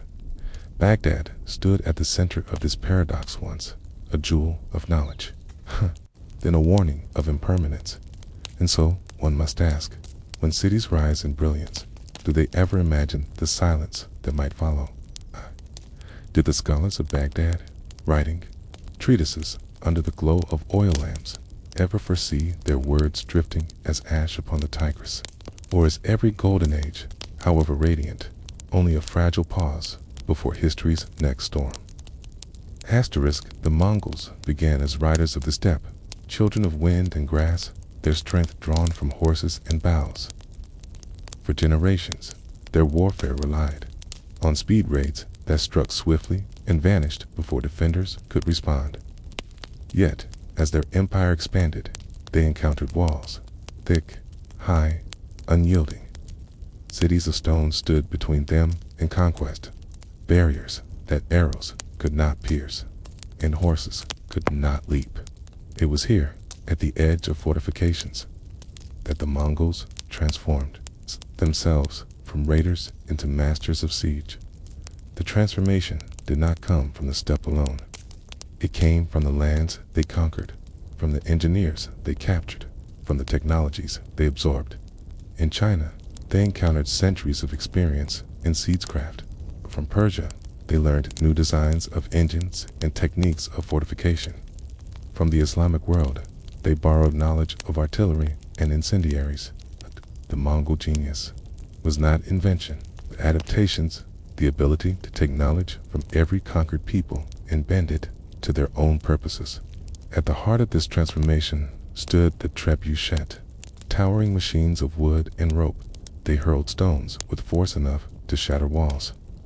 Some were counterweight designs perfected in the Middle East, using heavy weights to swing long arms with devastating power. Others were traction trebuchets, where teams of men pulled ropes to hurl projectiles. The Mongols carried both, assembling them outside cities like engines of inevitability. Two defenders. The sight of these machines rising on the horizon was a prelude to ruin. Fire, too, became a weapon. The Mongols learned to use incendiary projectiles, pots filled with oil, pitch, or gunpowder, hurled over walls to ignite roofs. And so chaos. Smoke filled the air, flames consumed wooden defenses, and fear spread faster than destruction itself. In some sieges, diseased corpses were catapulted into cities, spreading sickness as effectively as fire spread flame. The siege was not only physical, but psychological. Roding will as much as stone. Battering rams, protected by wooden coverings, soaked in water, smashed at gates. Siege towers, rolling on wheels, allowed archers to shoot directly into cities, their height surpassing walls. Miners tunneled beneath fortifications, collapsing towers with sudden silence, followed by thunderous collapse. No method was ignored, no tool left unused. The Mongols also employed deception. They might feign retreat to draw defenders out, only to ambush them in open ground. They might attack in one quarter while tunneling unseen in another. Their sieges were not chaotic assaults, but carefully orchestrated campaigns, blending patience with sudden violence. For defenders, the experience was harrowing. Cities that had once trusted their walls found themselves isolated, surrounded by an enemy that could wait, adapt, and strike with tools they had learned from a dozen different cultures. No fortress was too far, no defense too strong, no wall too thick. The Mongols had become not only horsemen of the steppe, but engineers of destruction. Yet behind the thunder of stones and the blaze of fire, there was quiet labor. Engineers measuring distances, carpenters shaping beams, laborers hauling ropes and timber. Sieges were built as much on sweat as on steel. The Mongol army, though famed for speed, learned to pause, to construct, to grind down resistance with methodical precision. And so, stone, mud, and fire became as vital to empire as bow and horse. The Mongols, who had once been dismissed as barbarians of the plains, became conquerors of cities, wielding technologies borrowed, refined, and feared across continents. But one must ask, did the power of siege come from the machines themselves, or from the relentlessness of those who used them in an army that refused to accept walls as limits, that turned every obstacle into an opportunity to adapt? Asterisk, the power of Mongol siegecraft was not abstract. It was measured in cities taken, walls shattered, and populations subdued. Each campaign revealed not only their military might, but their capacity to adapt foreign knowledge to their own relentless purpose. One of the earliest demonstrations came in northern China, during the wars against the Jin dynasty. The Mongols, accustomed to the openness of the steppe, confronted city after city fortified with massive walls of brick and stone. At first, they tested these defenses with fire and arrows, probing for weakness. But soon, Chinese engineers captured, coerced, or persuaded were put to work under Mongol command. They constructed traction, trebuchets, engines already well known in China, capable of hurling heavy stones and fiery pots. Under this borrowed expertise, the walls that once seemed unassailable began to crumble. The conquest of Zhongdu, the Jin capital, marked not only a military victory, but a technological turning point. The Mongols had mastered the art of siege. As the empire expanded westward, arsenal grew. In Persia, in the Islamic world, they encountered counterweight trebuchets, larger and more powerful than the traction designs of China. These machines used gravity itself as their weapon, swinging massive arms with weights that could smash stone from extraordinary distances. Hulagu's campaign against Baghdad in 1258 displayed this power with terrifying clarity. Chroniclers describe enormous machines built with the labor of thousands, hurling stones day and night against the city's walls. Each impact was a drumbeat of inevitability. When Baghdad fell, it was not only to cavalry, but to the patient, grinding force of siege engines perfected over centuries and wielded with Mongol discipline. The Mongols also refined the use of fire. In Chinese campaigns, they launched pots filled with oil and pitch to ignite wooden defenses. In their wars with Muslim fortresses, they adopted incendiaries mixed with saltpeter, early gunpowder weapons that sowed panic as much as destruction. Flaming projectiles arched over walls, setting roofs alight and filling streets with smoke. Fire turned cities into traps, where defenders faced not only enemies at the gates, but flames in their homes. Mining was another weapon. At Neshaped, at Aleppo, and at countless smaller fortresses, Mongol engineers dug beneath towers, shoring tunnels with wood before setting them aflame, to collapse with sudden walls and defenders alike tumbling into pits of dust. Such tactics required patience and skill, but the Mongols showed both. Their sieges were not wild assaults. They were calculated demolitions. Psychological warfare was woven into every campaign. The Mongols did not merely attack walls. They attacked the minds of defenders. Times, they displayed captives before the gates, offering life in exchange for surrendered death if resistance continued. At other times, they used terror from past victories as their weapon, rumors of entire cities destroyed, of populations slaughtered, spreading faster than their armies. Many cities chose surrender without a fight, persuaded by fear alone. The reputation of Mongol siegecraft became as powerful as the machines themselves. The scale of their operations astonished contemporaries. At the Siege of Zhongdu in the 1270s, during the war against the Southern Song dynasty, the Mongols constructed massive counterweight trebuchets with the help of Muslim engineers. These machines, said to hurl stones weighing over 200 kilograms, broke the city's defenses after years of resistance. The fall of Zhongdu opened the path to the conquest of southern China, proving once again that no wall could resist forever. But behind these victories lay ordinary labor. Thousands of workers often prisoners felled trees, shaped beams, twisted ropes, and hauled stones. Sieges consumed enormous resources, and armies paused for months or years to sustain them. The Mongols, once famed only for speed, demonstrated an ability to endure, to invest time and effort into campaigns that once seemed beyond nomadic reach. The lesson for the world was stark. The horsemen of the steppe, once thought incapable of attacking cities, had become masters of stone, mud, and fire. No kingdom could dismiss them as mere raiders. Adaptability ensured that every culture they conquered contributed to the destruction of the next. Chinese engineers, Persian techniques, Arab innovations all were folded into the Mongol arsenal, turned against new targets, and so siegecraft became not only a tool of conquest, but a symbol of Mongol pragmatism.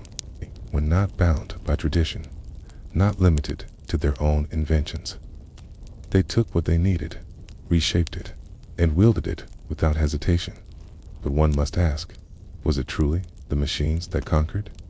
Or was it the relentless will behind them, the refusal to accept barriers, the certainty that no wall could stand forever? Asterix, the legacy of Mongol siege technology was not measured only in broken walls, but in the shifting expectations of what warfare could be. Before the Mongols, many rulers trusted stone fortifications as the ultimate defense. A high wall, a thick gate, a deep moat, these were thought sufficient to outlast raiders. After the Mongols, no city could hold such illusions. The horsemen of the steppe had become masters of destruction, and their reputation reshaped the way empires thought about defense and survival. One of the most striking aspects of Mongol siegecraft was its universality. Unlike other armies who perfected specific techniques for their own regions, the Mongols borrowed from everywhere. They took the traction trebuchets of China, the counterweight engines of the Middle East, the mining tactics of Persia, and the incendiaries of the Islamic world. They did not innovate for the sake of invention. They innovated to win. Their genius lay in gathering the knowledge of conquered peoples and turning it into a weapon against the next city. This pragmatism terrified opponents. A ruler could not assume that the Mongols would be limited by the technologies of the steppe.